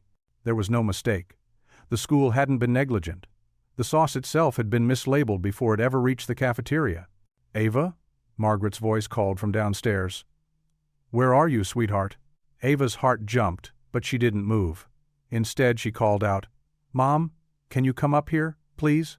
Footsteps approached, measured and steady in their expensive heels. Margaret appeared in the doorway, her professional mask slipping slightly when she saw Ava at the desk. "What are you doing in here?" "Mom, you need to see this," Ava said, her voice stronger than she expected. "The whole video, not just the parts people shared online." Margaret's expression tightened. "We've been over this, Ava. The incident is being handled through proper channels." "No," Ava interrupted, surprising them both. "It's not being handled right at all. Mr. Ruiz saved my life, and now he's being punished for it. Please, just watch." Something in her daughter's tone made Margaret pause. She crossed the room slowly, her cream-colored blazer catching the late afternoon light. Standing behind Ava's chair, she watched as the video played again. Ava heard her mother's sharp intake of breath as the footage showed the full sequence of events. Mr. Ruiz's quick response, the clear, nut-free label, the professional way he handled the crisis. Everything that proved his actions were necessary and appropriate. "The sauce came from one of our subsidiaries," Ava said quietly. "Doesn't it, Mom? That's why you've been so worried about this getting out." Margaret sank into a nearby chair, her usual perfect posture faltering. "How did you know that?" "I heard you on the phone last night, talking about Tommy from procurement and some shortcuts he took." Ava turned to face her mother fully. "It wasn't Mr. Ruiz's fault. It wasn't the school's fault either. The label was wrong before it ever got there." Margaret stared at the screen, where the video had paused on a frame, showing Mr. Ruiz checking Ava's breathing while waiting for the nurse. His face showed nothing but focused concern. "He has a son," Ava continued, her voice catching. "Eli. He's in my robotics club. He's already lost his mom. And now, because of us, he might lose his home if Mr. Ruiz can't work. It's not fair." Margaret's hands trembled as she reached for the laptop, rewinding the video to watch certain segments again. Her carefully maintained composure cracked as she truly saw, what had happened that day. "I was so afraid," Margaret whispered, more to herself than to Ava. "When I heard you were hurt at school, I just wanted someone to blame. And then when the complaints started coming in." "But now you know the truth," Ava said. "You can fix this." Margaret stood and walked to the window, her reflection ghostly in the glass. Behind her, the video played silently, showing the moment when Ava took her first clear breath after the episode. The truth was there in high definition, undeniable and damning, not to Mr. Ruiz, but to Whitaker Foods and their cost-cutting measures. "If this gets out," Margaret said softly, "the company's reputation." "What about Mr. Ruiz's reputation?" Ava asked. "What about what's right?" Margaret turned back to face her daughter, seeing not the fragile child she always feared losing, but a young woman with a strong moral compass. Her hands still trembled as she looked at the evidence before her, knowing she faced a choice that would change everything. Margaret Whitaker sat straight-backed in her leather chair at the head of the mahogany conference table, her face a mask of composed determination. Around her, the Whitaker Foods board members shifted uncomfortably in their seats. The late afternoon sun cast long shadows through the wall of windows, making the tension in the room feel even heavier. Tommy Keene stood at the other end of the table, his usual slick confidence showing cracks as he shuffled through a stack of papers. Sweat beaded on his forehead despite the room's perfect climate control. "As I was saying," Tommy's voice wavered slightly, "these procurement records clearly show all proper safety protocols were followed. The incident at the school was unfortunate, but our company bears no responsibility." Enough. Margaret's voice cut through the room like a steel blade. She placed the uncut video and the original vendor slip on the table. I have evidence that proves otherwise, Mr. Keene. The board members leaned forward as Margaret played the full cafeteria video on the large screen. The footage showed not only Dan Ruiz's life-saving response, but also captured the clear, nut-free label on the contaminated sauce container. Tommy's face went pale. That could have been doctored. And this? Margaret held up the vendor, slip Mrs. Hines had found. The one showing your signature approving a substitute ingredient containing peanut oil, despite our explicit allergen-free requirements? Her voice remained steady, but her knuckles were white against the paper. Margaret? Tommy tried for a familiar tone. You know how these things work. The savings were substantial. The savings?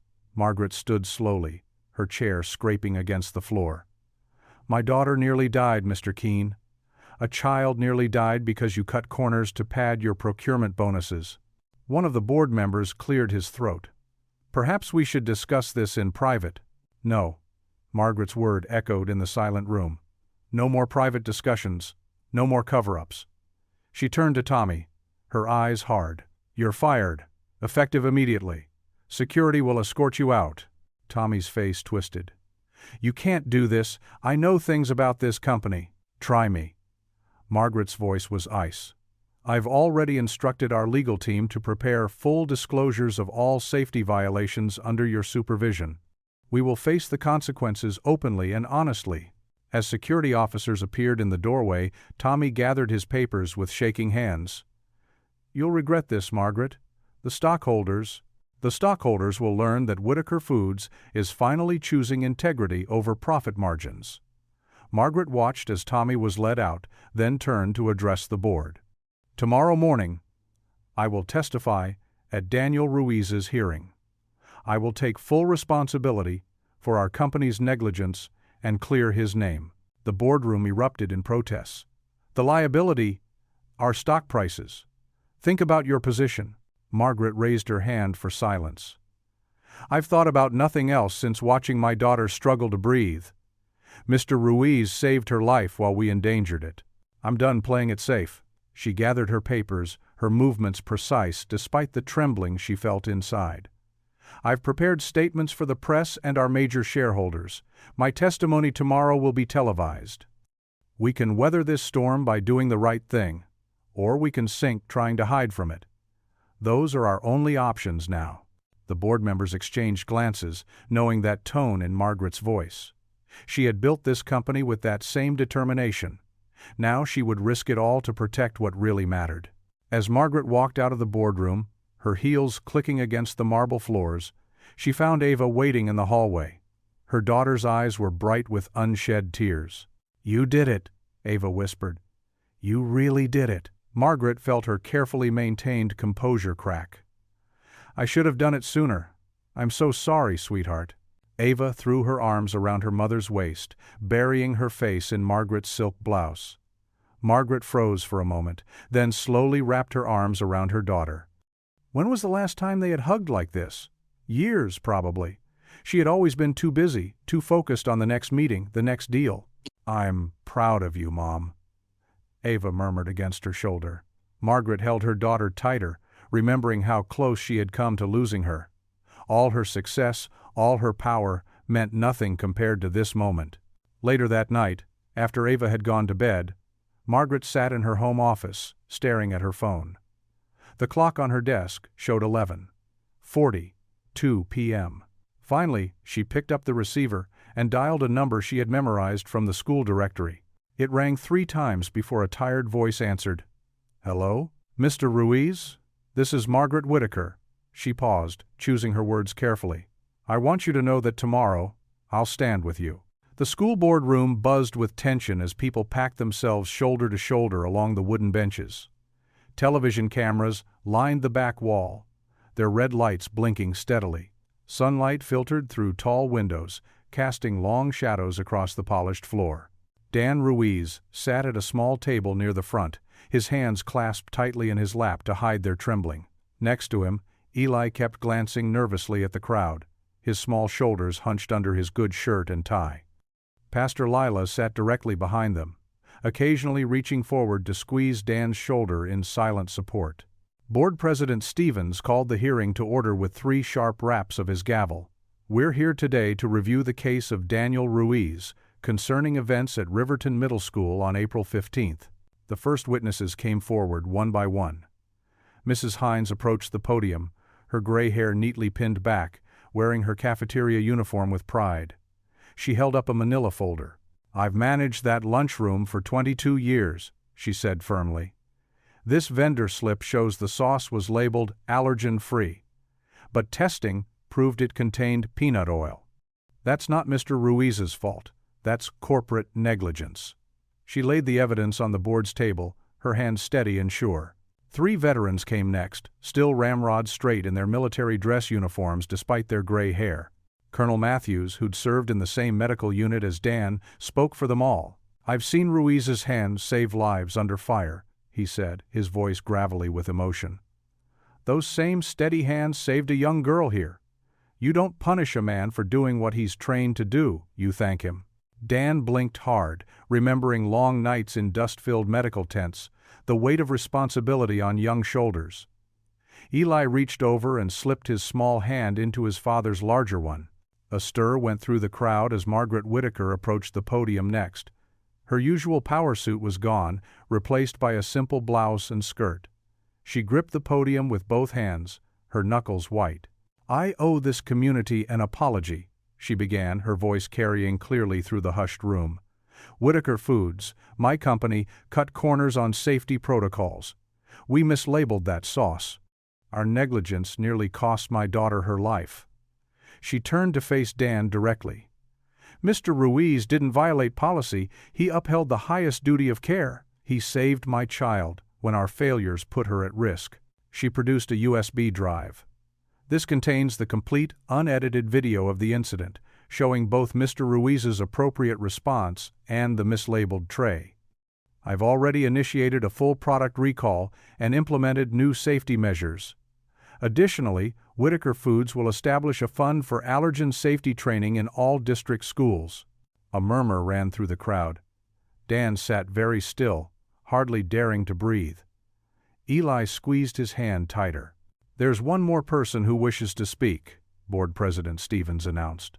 Eli stood up slowly, his legs shaking slightly.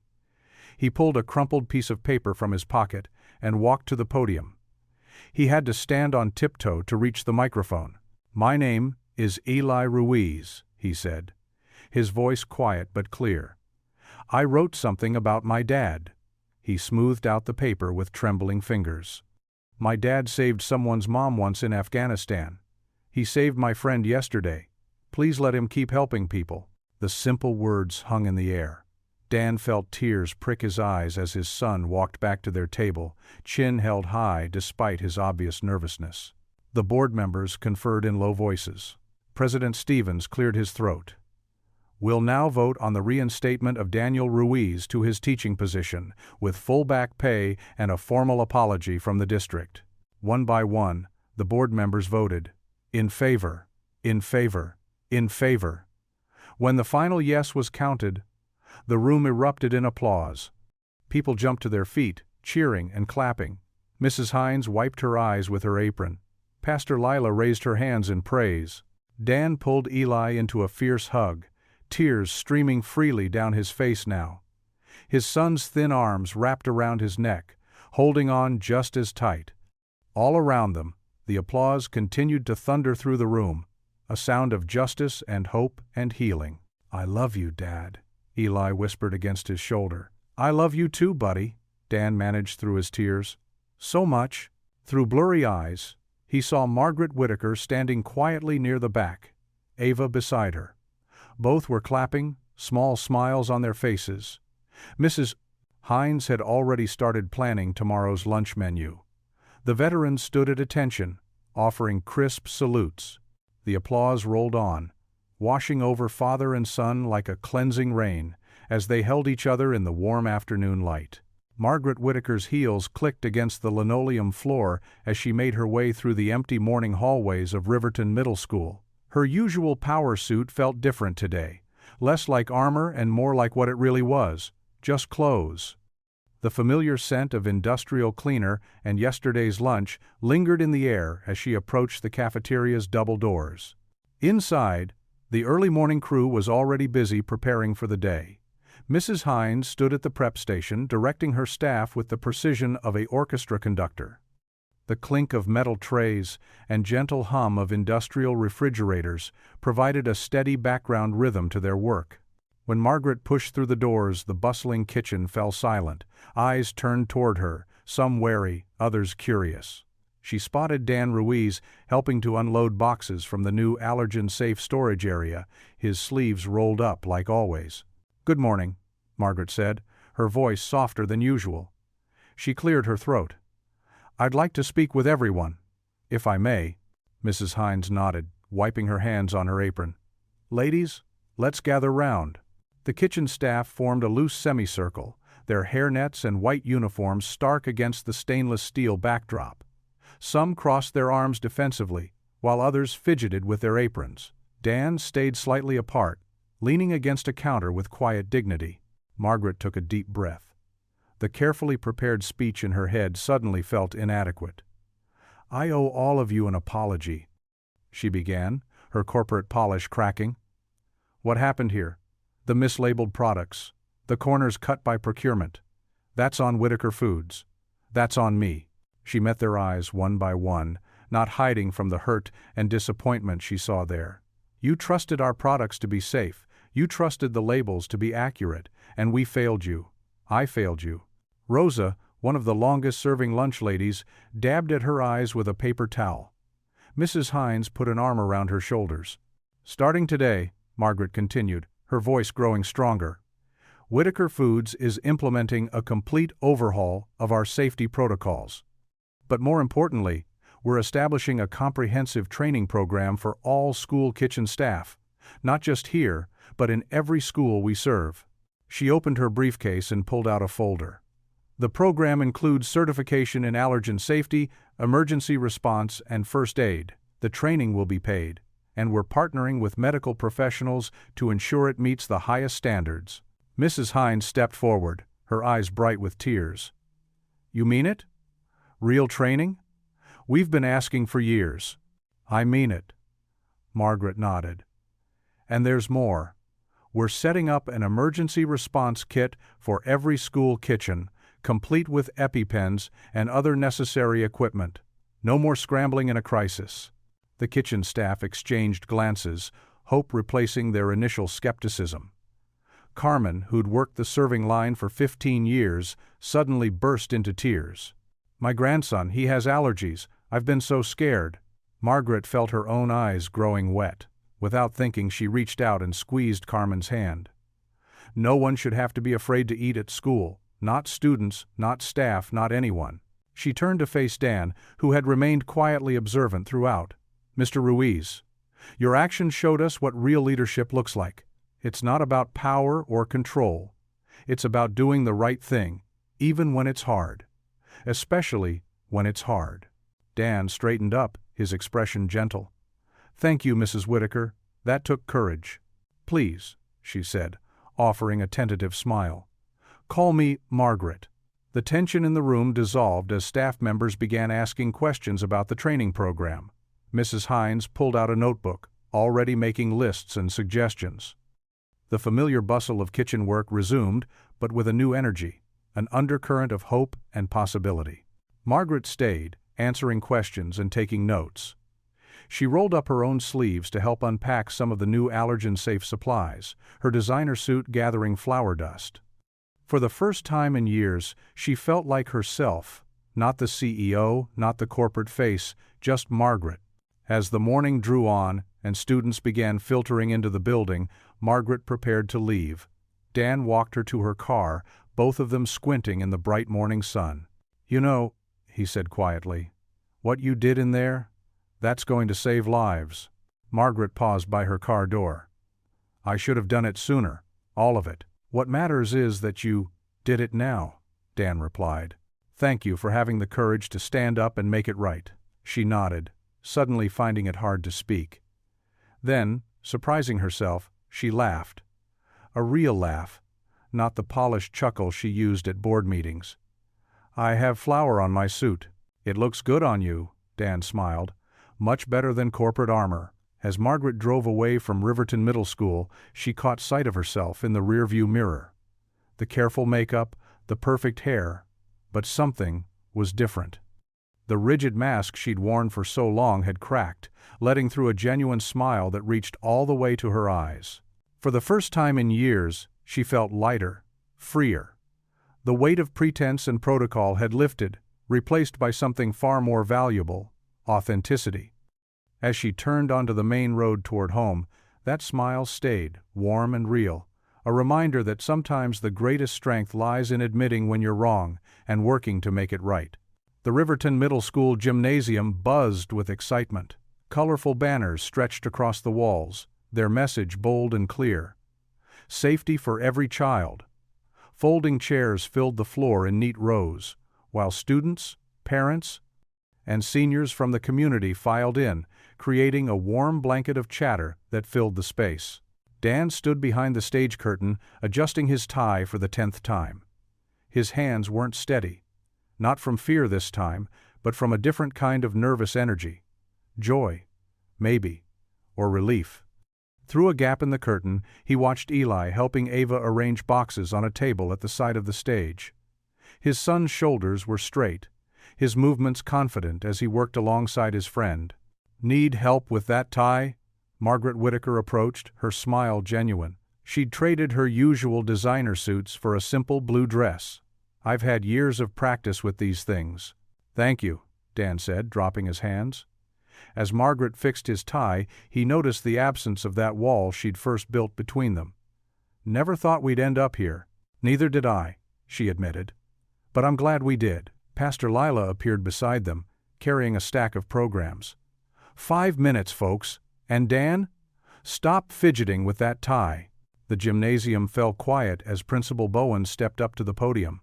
Sunlight streamed through the high windows, catching the dust motes dancing in the air. "Today," she began, "we're not just launching a program. We're celebrating what happens when a community comes together." Dan watched from the wings as she described the events that had led them here. Not the accusations or the fear, but the courage and truth that had emerged. In the front row, Mrs. Hines dabbed at her eyes with a tissue. Behind her, a group of veterans sat tall in their chairs, their presence a quiet reminder of service and solidarity. When Margaret took the podium, her CEO polish was tempered by something new: humility. "The Whitaker Ruiz Food Safety Fund isn't just about money," she said. "It's about accountability, about admitting when we're wrong and doing better." She glanced at Ava, who beamed back at her. "My daughter taught me that sometimes the bravest thing we can do is tell the truth." The applause was genuine, scattered with encouraging amens from the church folks. Dan stepped forward when Margaret called him up, and Pastor Lila joined them. Together, they unveiled the fund's first initiative: comprehensive allergen training for all district staff, emergency response courses for students and seniors, and fully stocked allergen-safe pantries in every school. "But the real heroes," Dan said into the microphone, his voice steady, "are our kids." He gestured to Eli and Ava, who stood beside their display table. "They're showing us how to turn scary moments into chances to help others."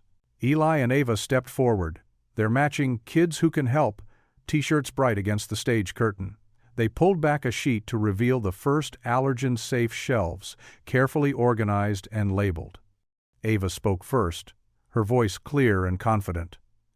"Every shelf has color-coded labels," she explained, "and we made instruction cards that even kindergartners can understand."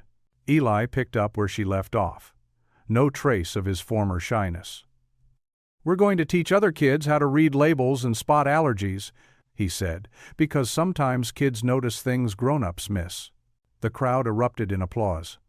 Dan felt his chest tighten with pride as he watched his son. Gone was the guilt-ridden boy who'd blamed himself for everything.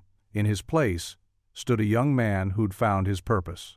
Seniors from the community center came forward to stock the shelves alongside students. Pastor Lila's church volunteers worked beside union members, passing boxes and arranging supplies. The gymnasium hummed with purposeful activity and happy chatter. Mrs. Hines supervised the arrangement of emergency kits, while Margaret answered questions about the fund's future plans. Dan stood back, taking in the scene. A few months ago, this room had been divided by suspicion and fear. Now it felt like family. He watched Eli demonstrate proper label-reading techniques to a group of younger students, Ava at his side adding helpful tips. His son's face was animated, his gestures confident. When a small girl asked a question, Eli knelt down to her level, just as Dan would have done. "You raised a good one," Pastor Lila said softly, appearing at Dan's side. "Both of you did." She nodded toward Margaret, who was now chatting with Ava while helping arrange supplies. The sunshine through the windows had shifted, casting long rectangles of light across the gymnasium floor. In that golden afternoon glow, Dan saw Eli stand tall beside Ava, explaining something to a cluster of interested parents. His son's face was bright, unburdened, full of purpose. The weight of those dark days had lifted, replaced by something stronger, the knowledge that he could help others, that he could make a difference. A mother raised her hand, asking Eli a question about emergency procedures. Without hesitation, he demonstrated the proper technique, his movements sure and calm. Just like his father's had been that day in the cafeteria, Ava watched him with clear admiration, adding her own insights about living with allergies. Dan felt tears prick at his eyes. This was healing, not just for Eli, but for all of them. His son had found his voice, his strength, his way to help, and in doing so, he'd shed the last remnants of that heavy guilt he'd carried for so long. Morning sunlight streamed through the windows of Joey's diner, casting warm shadows across the worn Formica tables. Margaret Whitaker sat in a corner booth, her usual power suit replaced by a casual sweater and slacks. Her fingers traced the rim of a ceramic coffee mug as she waited. Dan Ruiz pushed open the glass door, the little bell above it chiming. He spotted Margaret and gave a small wave, then made his way over. His weekend jeans and flannel shirt were a far cry from his classroom attire. "Thanks for meeting me here," Margaret said, gesturing to the empty seat across from her. Dan slid into the booth. "Eli's at Robotics Club with Ava. Thought it was a good time." The waitress, her name tag reading Betty, approached with a coffee pot. "The usual, Mr. Ruiz?" "Please, Betty. Black's fine." As Betty poured, and comfortable silence settled between them, Margaret stirred another packet of sugar into her cup, her usual commanding presence softened by the informal setting. "I used to come here with Sarah," Dan said quietly, naming his late wife.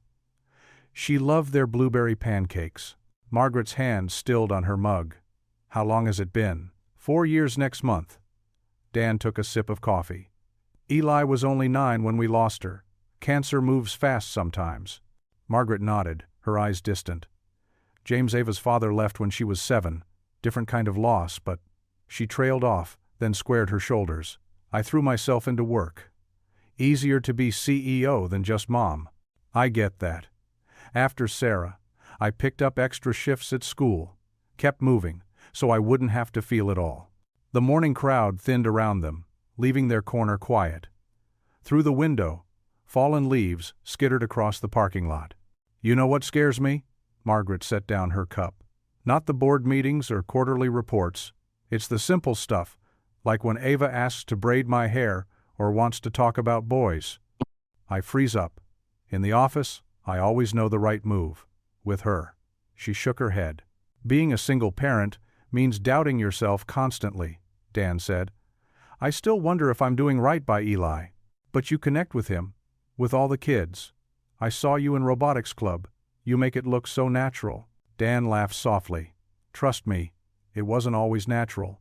Those first months after Sarah, I was terrified of messing up. But kids don't need perfect, they need real." Margaret's fingers tightened around her mug. "I'm not very good at real. In business, showing vulnerability is dangerous. I've spent years building walls. And now?" "Now." She met his eyes. "Now I watch my daughter light up when she talks about kids who can help. I see her making actual friends, not just trying to please me. and I realize how much I've missed by hiding behind those walls." The waitress refilled their cups. Dan added a splash of cream to his this time. "You know what Sarah taught me?" he said. "She said courage isn't about being fearless. It's about being scared and moving forward anyway. What you did at the hearing, standing up to your own board, that was real courage." "It was terrifying," Margaret admitted. "But watching Ava that day in the cafeteria, not being able to help her," she swallowed hard. "Some walls need to come down." Dan nodded. "Sarah would say the same thing. She was always pushing me to let people in, even when it hurt. Ava does that too. She has this way of seeing through my CEO face, as she calls it." A small smile touched Margaret's lips. "Last night, she asked me to help with her science project, not my assistant, me. I made a complete mess of the papier-mâché, but—" She shrugged. She didn't care. She just wanted her mom. "That's what matters," Dan said. "The mess is part of being real." They sat in companionable silence, watching the morning traffic pass outside. The sun climbed higher, warming the diner's worn leather seats. "I should thank you," Margaret said finally, "not just for saving Ava's life, for showing me it's okay to not have all the answers." "We're all just doing our best," Dan replied. "Sometimes that means being strong. Sometimes it means admitting we need help." Margaret checked her watch reluctantly. "I should get to the office. Board meeting at 10. They stood, gathering their things. Dan left a tip under his coffee cup. "The kids' next robotics competition is Saturday," Margaret said. "Maybe I'll see you there? As Ava's mom, not as CEO." Dan smiled, warm and genuine. "I'd like that. Eli would too." At the door, they paused. The morning sun caught Margaret's face, and for a moment her careful composure softened into something more real. She smiled back, not her polished business smile, but something slower and more authentic. They parted ways in the parking lot, each heading to their separate cars. But something had shifted between them, like a bridge beginning to form over once troubled waters. The Saturday morning sun poured through Dan's kitchen window, casting cheerful squares of light across the scattered papers and half-empty cereal bowls. Eli and Ava sat at the wooden table, heads bent together over a bright yellow notebook as they scribbled ideas. "What about this?" Ava pushed her dark hair behind her ears and pointed to her neat handwriting. "We could make posters that show the steps for the Heimlich maneuver." Eli nodded eagerly, milk droplets falling from his spoon back into his bowl. "And maybe we could get those practice dummies, like the ones they use in CPR training?" Dan stood at the kitchen counter, preparing a fresh pot of coffee while keeping an ear on their conversation. His heart swelled with pride, watching his son take initiative. Just weeks ago, Eli had been too scared to raise his hand in class. Now here he was, planning a student safety club. "You know what would be cool?" Eli's eyes lit up. "We could make a song about what to do in emergencies. Like, set the steps to music so kids remember better." "That's brilliant," Ava clapped her hands. "My music teacher says things stick better when you put them to rhythm." Mrs. Hines bustled through the back door, carrying a box of supplies. She'd insisted on helping the moment she heard about their idea. "I brought some first aid kits we can use for demonstrations," she announced, setting the box on the counter. "And some rubber gloves. Always good to teach proper hygiene too." The kids jumped up to investigate the supplies, pawing through the box like treasure hunters. Dan helped Mrs. Hines unpack, watching as Eli held up various items with growing excitement. "Look, Ava," he waved a bright orange whistle. "We could teach kids to use these if they need help." Ava was already writing it down in their growing list of ideas. Her face glowed with purpose. So different from the scared girl who'd nearly died in the cafeteria months ago. "Now remember," Dan said gently, "we need to keep things age-appropriate. Let's focus on basic safety first. When to call 911, how to recognize an emergency, simple first aid." Mrs. Hines nodded sagely. "Start with the fundamentals. You can always build up from there." The kids returned to the table, pushing aside their breakfast dishes to make room for more planning. Eli pulled out colored markers and started sketching a logo. "What should we call our first meeting?" Ava asked, tapping her pencil against her chin. "How about safety superheroes?" Eli suggested. Or emergency experts in training? Ava countered. They went back and forth, building on each other's ideas, while Dan and Mrs. Hines offered occasional suggestions. The energy in the kitchen was electric with possibility. After an hour of planning, they had a solid outline for their first session. They would start with basic emergency recognition, then move on to simple first aid demonstrations. The grand finale would be their safety song, complete with hand motions. "We should practice everything first," Eli said seriously, surprising Dan with his thoughtfulness. "So we know exactly what to teach." Ava agreed enthusiastically. "Can we try now? Mrs. Hines can pretend to be our student?" Mrs. Hines laughed warmly. "I'd be honored to be your first pupil." They cleared space in the living room, setting up chairs like a classroom. Dan helped them arrange the demonstration materials on the coffee table while Mrs. Hines sat attentively in the front row. Eli stepped forward first, only slightly nervous. "Welcome to Kids Who Can Help," he began, his voice growing stronger with each word. "We're here to learn how to help in emergencies." Ava joined him, holding up their homemade poster. "First rule: stay calm and assess the situation." They took turns explaining basic safety concepts, demonstrating how to check if someone was responsive, and showing proper hand-washing technique. Mrs. Hines played along perfectly, asking thoughtful questions that helped them clarify their instructions. When they got to their safety song, Eli's initial embarrassment melted away as they performed the catchy tune they'd created. "Look, listen, and call for aid. Stay calm, don't be afraid. Check the scene, then check the person. Getting help is version 1. Dan found himself humming along, touched by their creativity and dedication. He noticed how Eli stood taller with each successful demonstration, how naturally he and Ava worked together. After their practice session, Mrs. Hines applauded enthusiastically. "You two are natural teachers. The other kids are going to love this." "Really?" Eli's face lit up. "You think they'll want to learn from us?" "Absolutely," Dan assured him, squeezing his shoulder. "You're making safety interesting and fun. That's not easy to do." They spent the next hour organizing supplies into kits and finalizing their presentation order. Ava made neat labels for everything, while Eli created a checklist to make sure they wouldn't forget any steps. "When can we have our first real meeting?" Ava asked eagerly.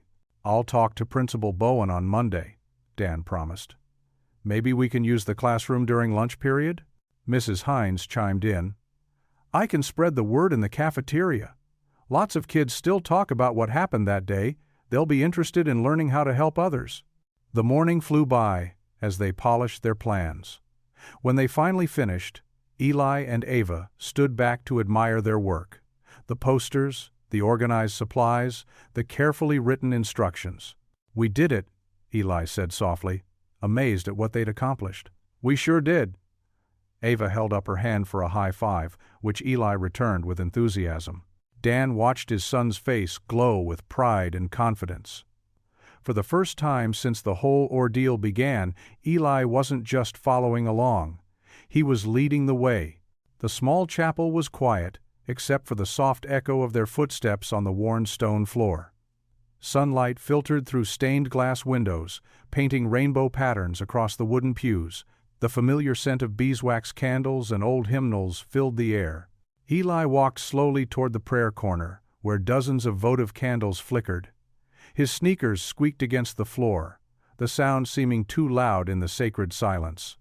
Dan followed a few steps behind, watching his son's shoulders tense with each step closer to the candle stand. They'd come here every Sunday since Sarah passed, but today felt different. Maybe it was because of everything that had happened with Ava. Or maybe it was just time. Dan could sense the weight his son carried, like a backpack filled with rocks that had grown too heavy to bear alone.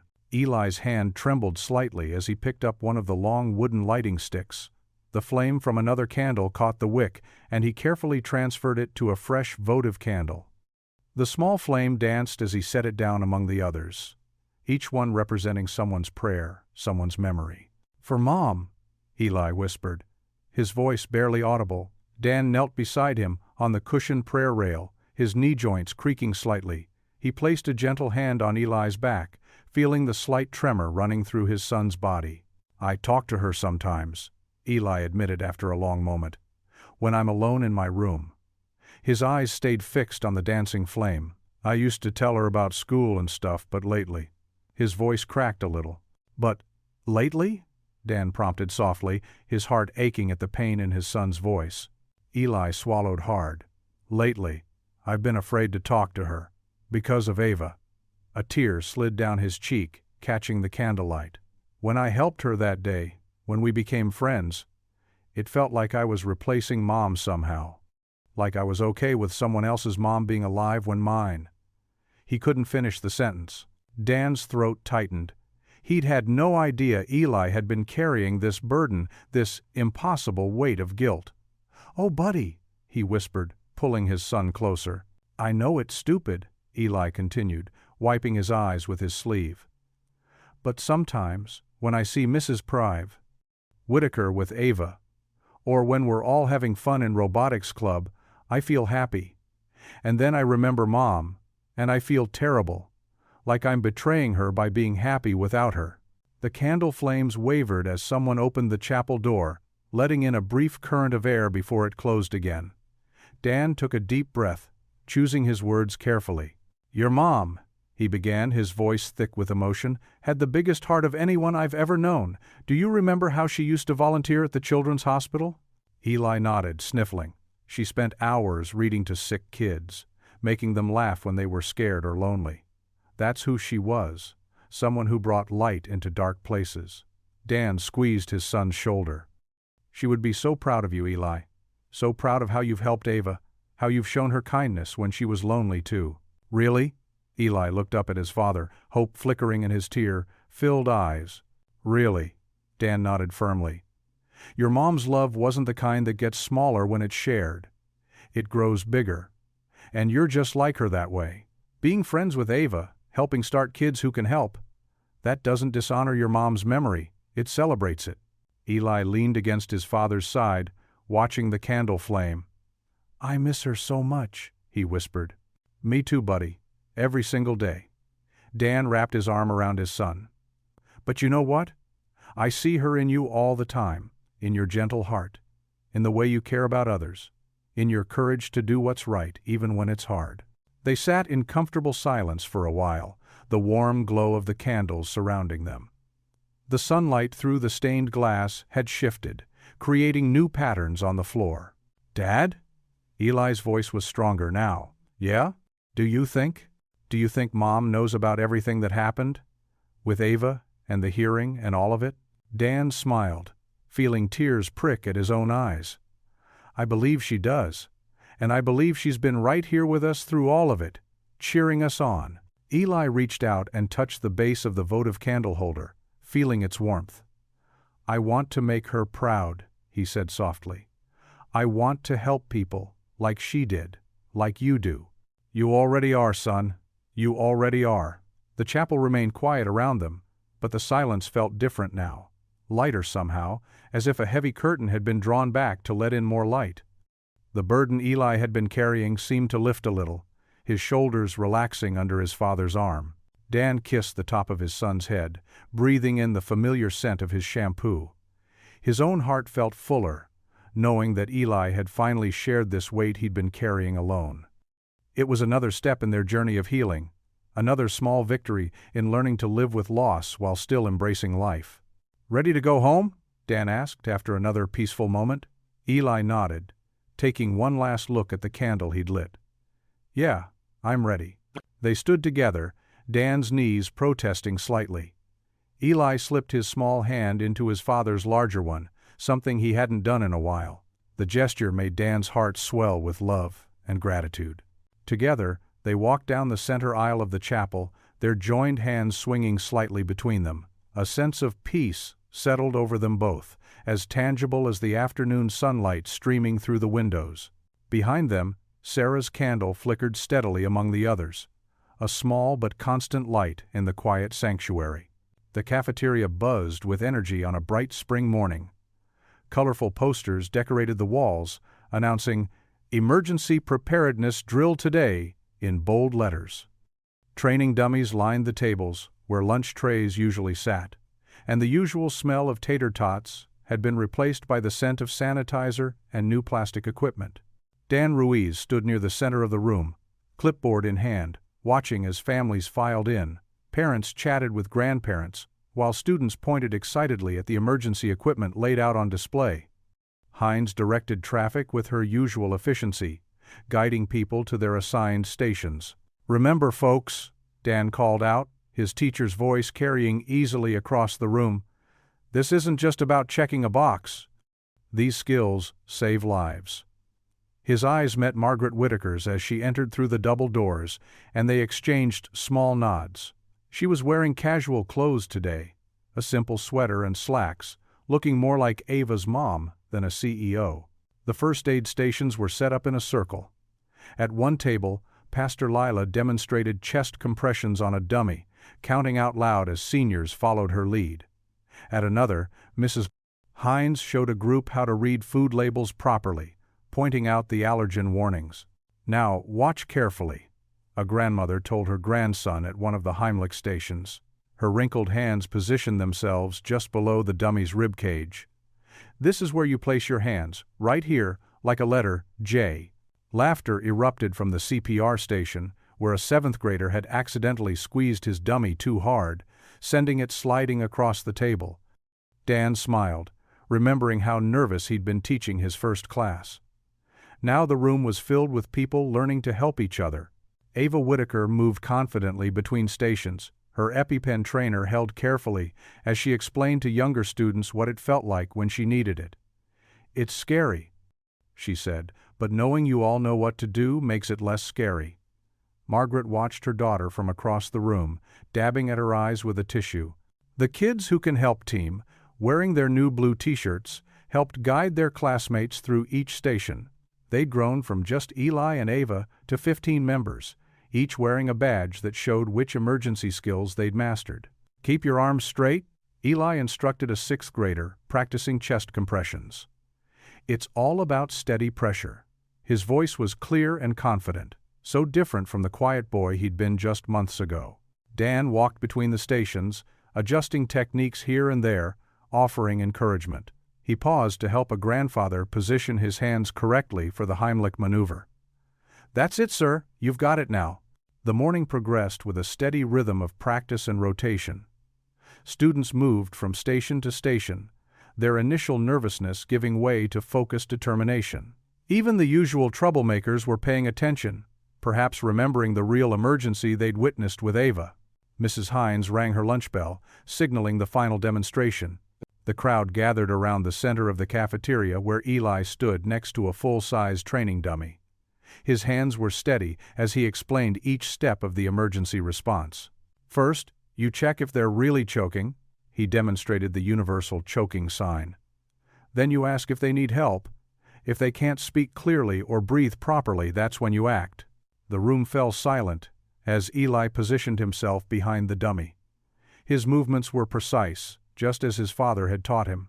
He performed the Heimlich maneuver perfectly, then transitioned smoothly into explaining how to use an EpiPen trainer. Applause broke out spontaneously. Eli's face flushed with pride as he looked toward his father.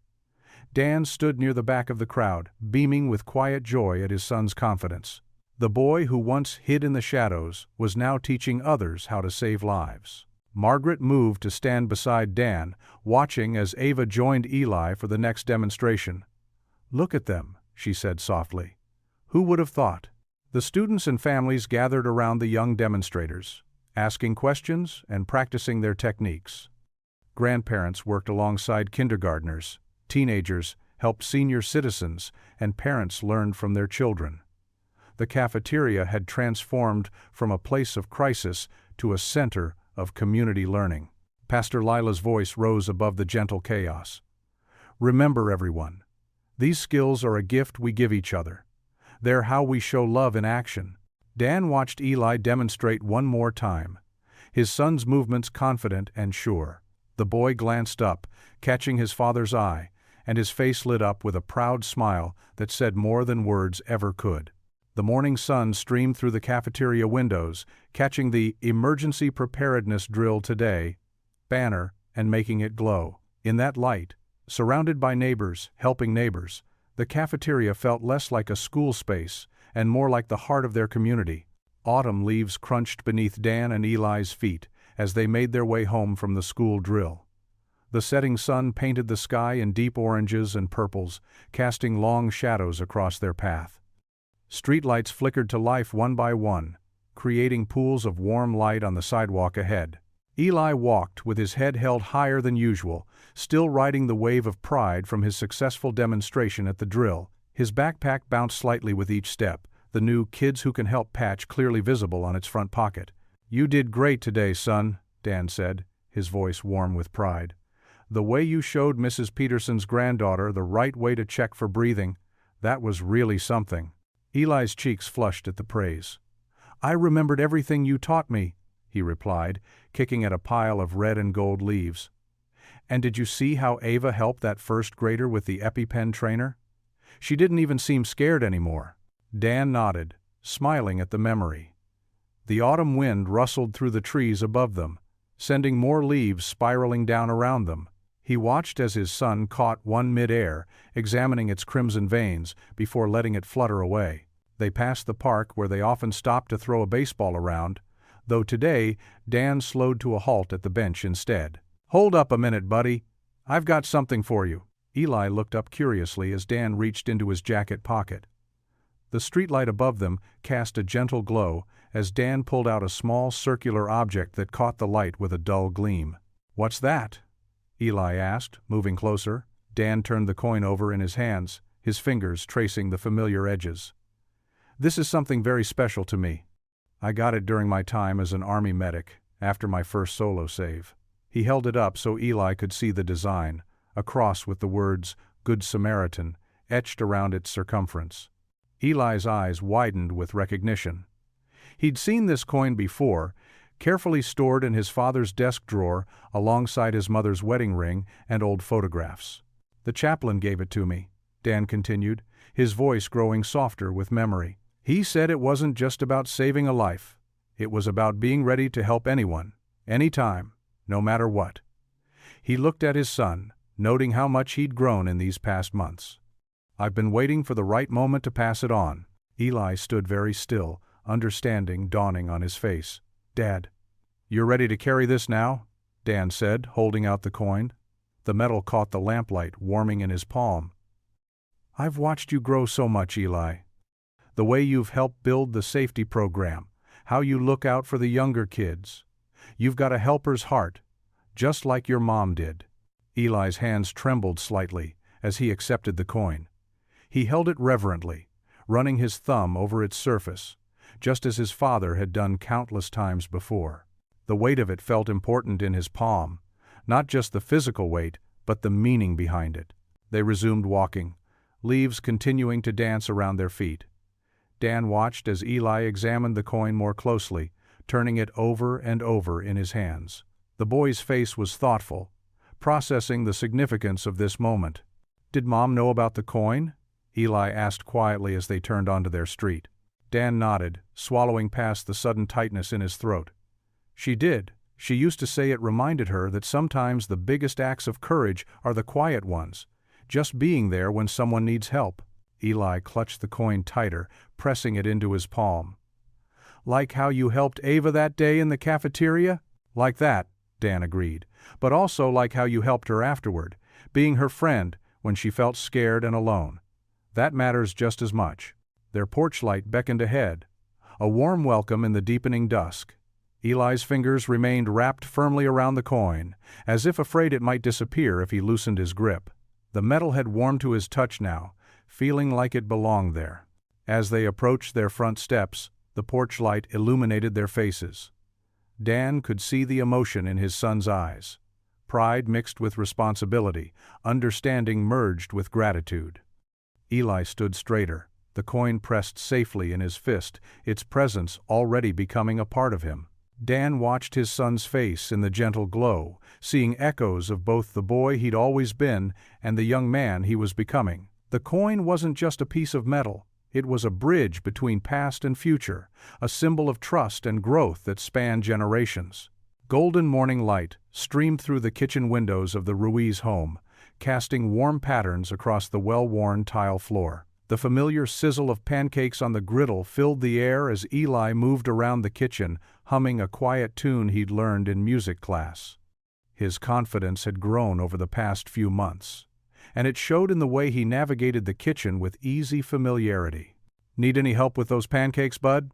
Dan asked from his spot at the kitchen table, the morning newspaper spread out before him. The headlines were refreshingly ordinary. No scandals, no drama, just a positive story about the success of the Whitaker Ruiz Food Safety Fund's latest initiative. "I've got it, Dad," Eli replied, carefully flipping a perfectly golden pancake. "Did you see they're putting our allergy-safe pantry program in other schools now?" Dan smiled, scanning the article. "Sure are. Says here they've already set up similar programs in 5 other districts." He paused, taking a sip of coffee. "Pretty amazing what can happen when people work together, isn't it?" The kitchen timer chimed, and Eli reached for another batch of pancake batter. He'd gotten the recipe down to a science. Mrs. Hines had taught him the secret to making them extra fluffy. "Do you think Ava will like chocolate chip ones?" he asked, sprinkling a handful of chips onto the cooking batter. "I'm sure she will," Dan assured him, watching as his son moved confidently around their kitchen. It seemed like yesterday when Eli had been too nervous to even crack an egg. Now here he was, preparing breakfast for guests without a hint of anxiety. The morning light caught the Good Samaritan coin that now hung from a simple chain around Eli's neck, a reminder of how far they'd both come. Dan felt a surge of pride, watching his son set out extra plates for their guests, arranging them with care on the kitchen table. "Margaret said they'd be here around 11, Dan mentioned, folding the newspaper and setting it aside. "That gives us plenty of time to get everything ready." Eli nodded, stacking another perfectly cooked pancake on the growing pile. "I made sure to use the special vanilla Mrs. Hines gave us, the one without any nut oils." His attention to detail when it came to allergens had become second nature now, a habit born from friendship and care rather than fear. The morning continued its peaceful pace as they worked together to prepare for their guests. Dan wiped down the counters while Eli arranged fresh flowers, daisies from their garden, in the mason jar centerpiece. The house filled with the comforting aromas of breakfast and coffee, making it feel more like home than ever. "Remember when we first moved here?" Eli asked suddenly, adjusting a daisy that had tilted to one side. "Everything felt so different then." Dan paused in his cleaning, understanding the weight behind his son's words. "Different can be scary," he agreed softly. "But sometimes it leads to something better than we could have imagined." A comfortable silence settled between them as they continued their preparations. The morning sun climbed higher, warming the kitchen to a cozy temperature. Outside, birds chirped their morning songs, and the distant sound of children playing in the neighborhood drifted through the open window. Eli arranged the silverware with careful precision, making sure each fork lined up perfectly.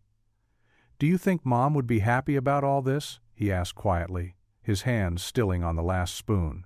Dan crossed the kitchen and placed a gentle hand on his son's shoulder. "Your mom would be so proud of you, Eli. The way you've helped create something good out of a scary situation, that's exactly who she was too." A small smile tugged at Eli's lips as he placed the final spoon. "I think she'd like Margaret and Ava," he decided. Even if Margaret was scary at first. Dan chuckled, remembering those tense early days. People can surprise you, sometimes they just need a chance to show their better selves. The morning continued to unfold peacefully. Eli arranged the pancakes on their best serving plate, creating an impressive tower garnished with fresh berries. Dan checked the coffee maker, ensuring it was ready for a fresh pot when their guests arrived. The kitchen table looked welcoming and bright, set for 4 instead of their usual 2. A gentle breeze rustled the curtains, carrying the scent of autumn leaves and possibility. The Ruiz kitchen, once a place of quiet meals and lingering grief, had transformed into a gathering space for healing and hope. The changes weren't just in the extra plates or the carefully prepared food, they were in the lighter atmosphere, the easy laughter, the sense of community that had grown from unexpected circumstances. Dan watched as Eli made one final adjustment to the table setting, then stepped back to survey his work. The boy who had once hidden from the world now stood tall, ready to welcome friends into their home. The Good Samaritan coin caught the light again as Eli moved, a physical reminder of the legacy of helping others that now bound their family to the community in new ways. Looking at the peaceful scene before him, the warm kitchen, his confident son, the table set for friends who had once been strangers, Dan felt a deep sense of gratitude wash over him. He bowed his head slightly, closing his eyes for a moment. "Thank you," he whispered, his heart full with the simple blessing of this ordinary morning. The kitchen timer chimed one last time, a cheerful sound in the sunlit room. Through the window, leaves danced on the autumn breeze, and somewhere in the distance, church bells began to ring. Their home had become exactly what they'd needed it to be, a place of welcome, of healing, of hope secured in the simple act of breaking bread together. What would you do if you were in their place? Comment your answer below, and let's see how you'd rewrite the ending. If you enjoyed the story of Dan Ruiz, I handpicked the next story that you will enjoy. Please don't miss this one. Click here to watch it.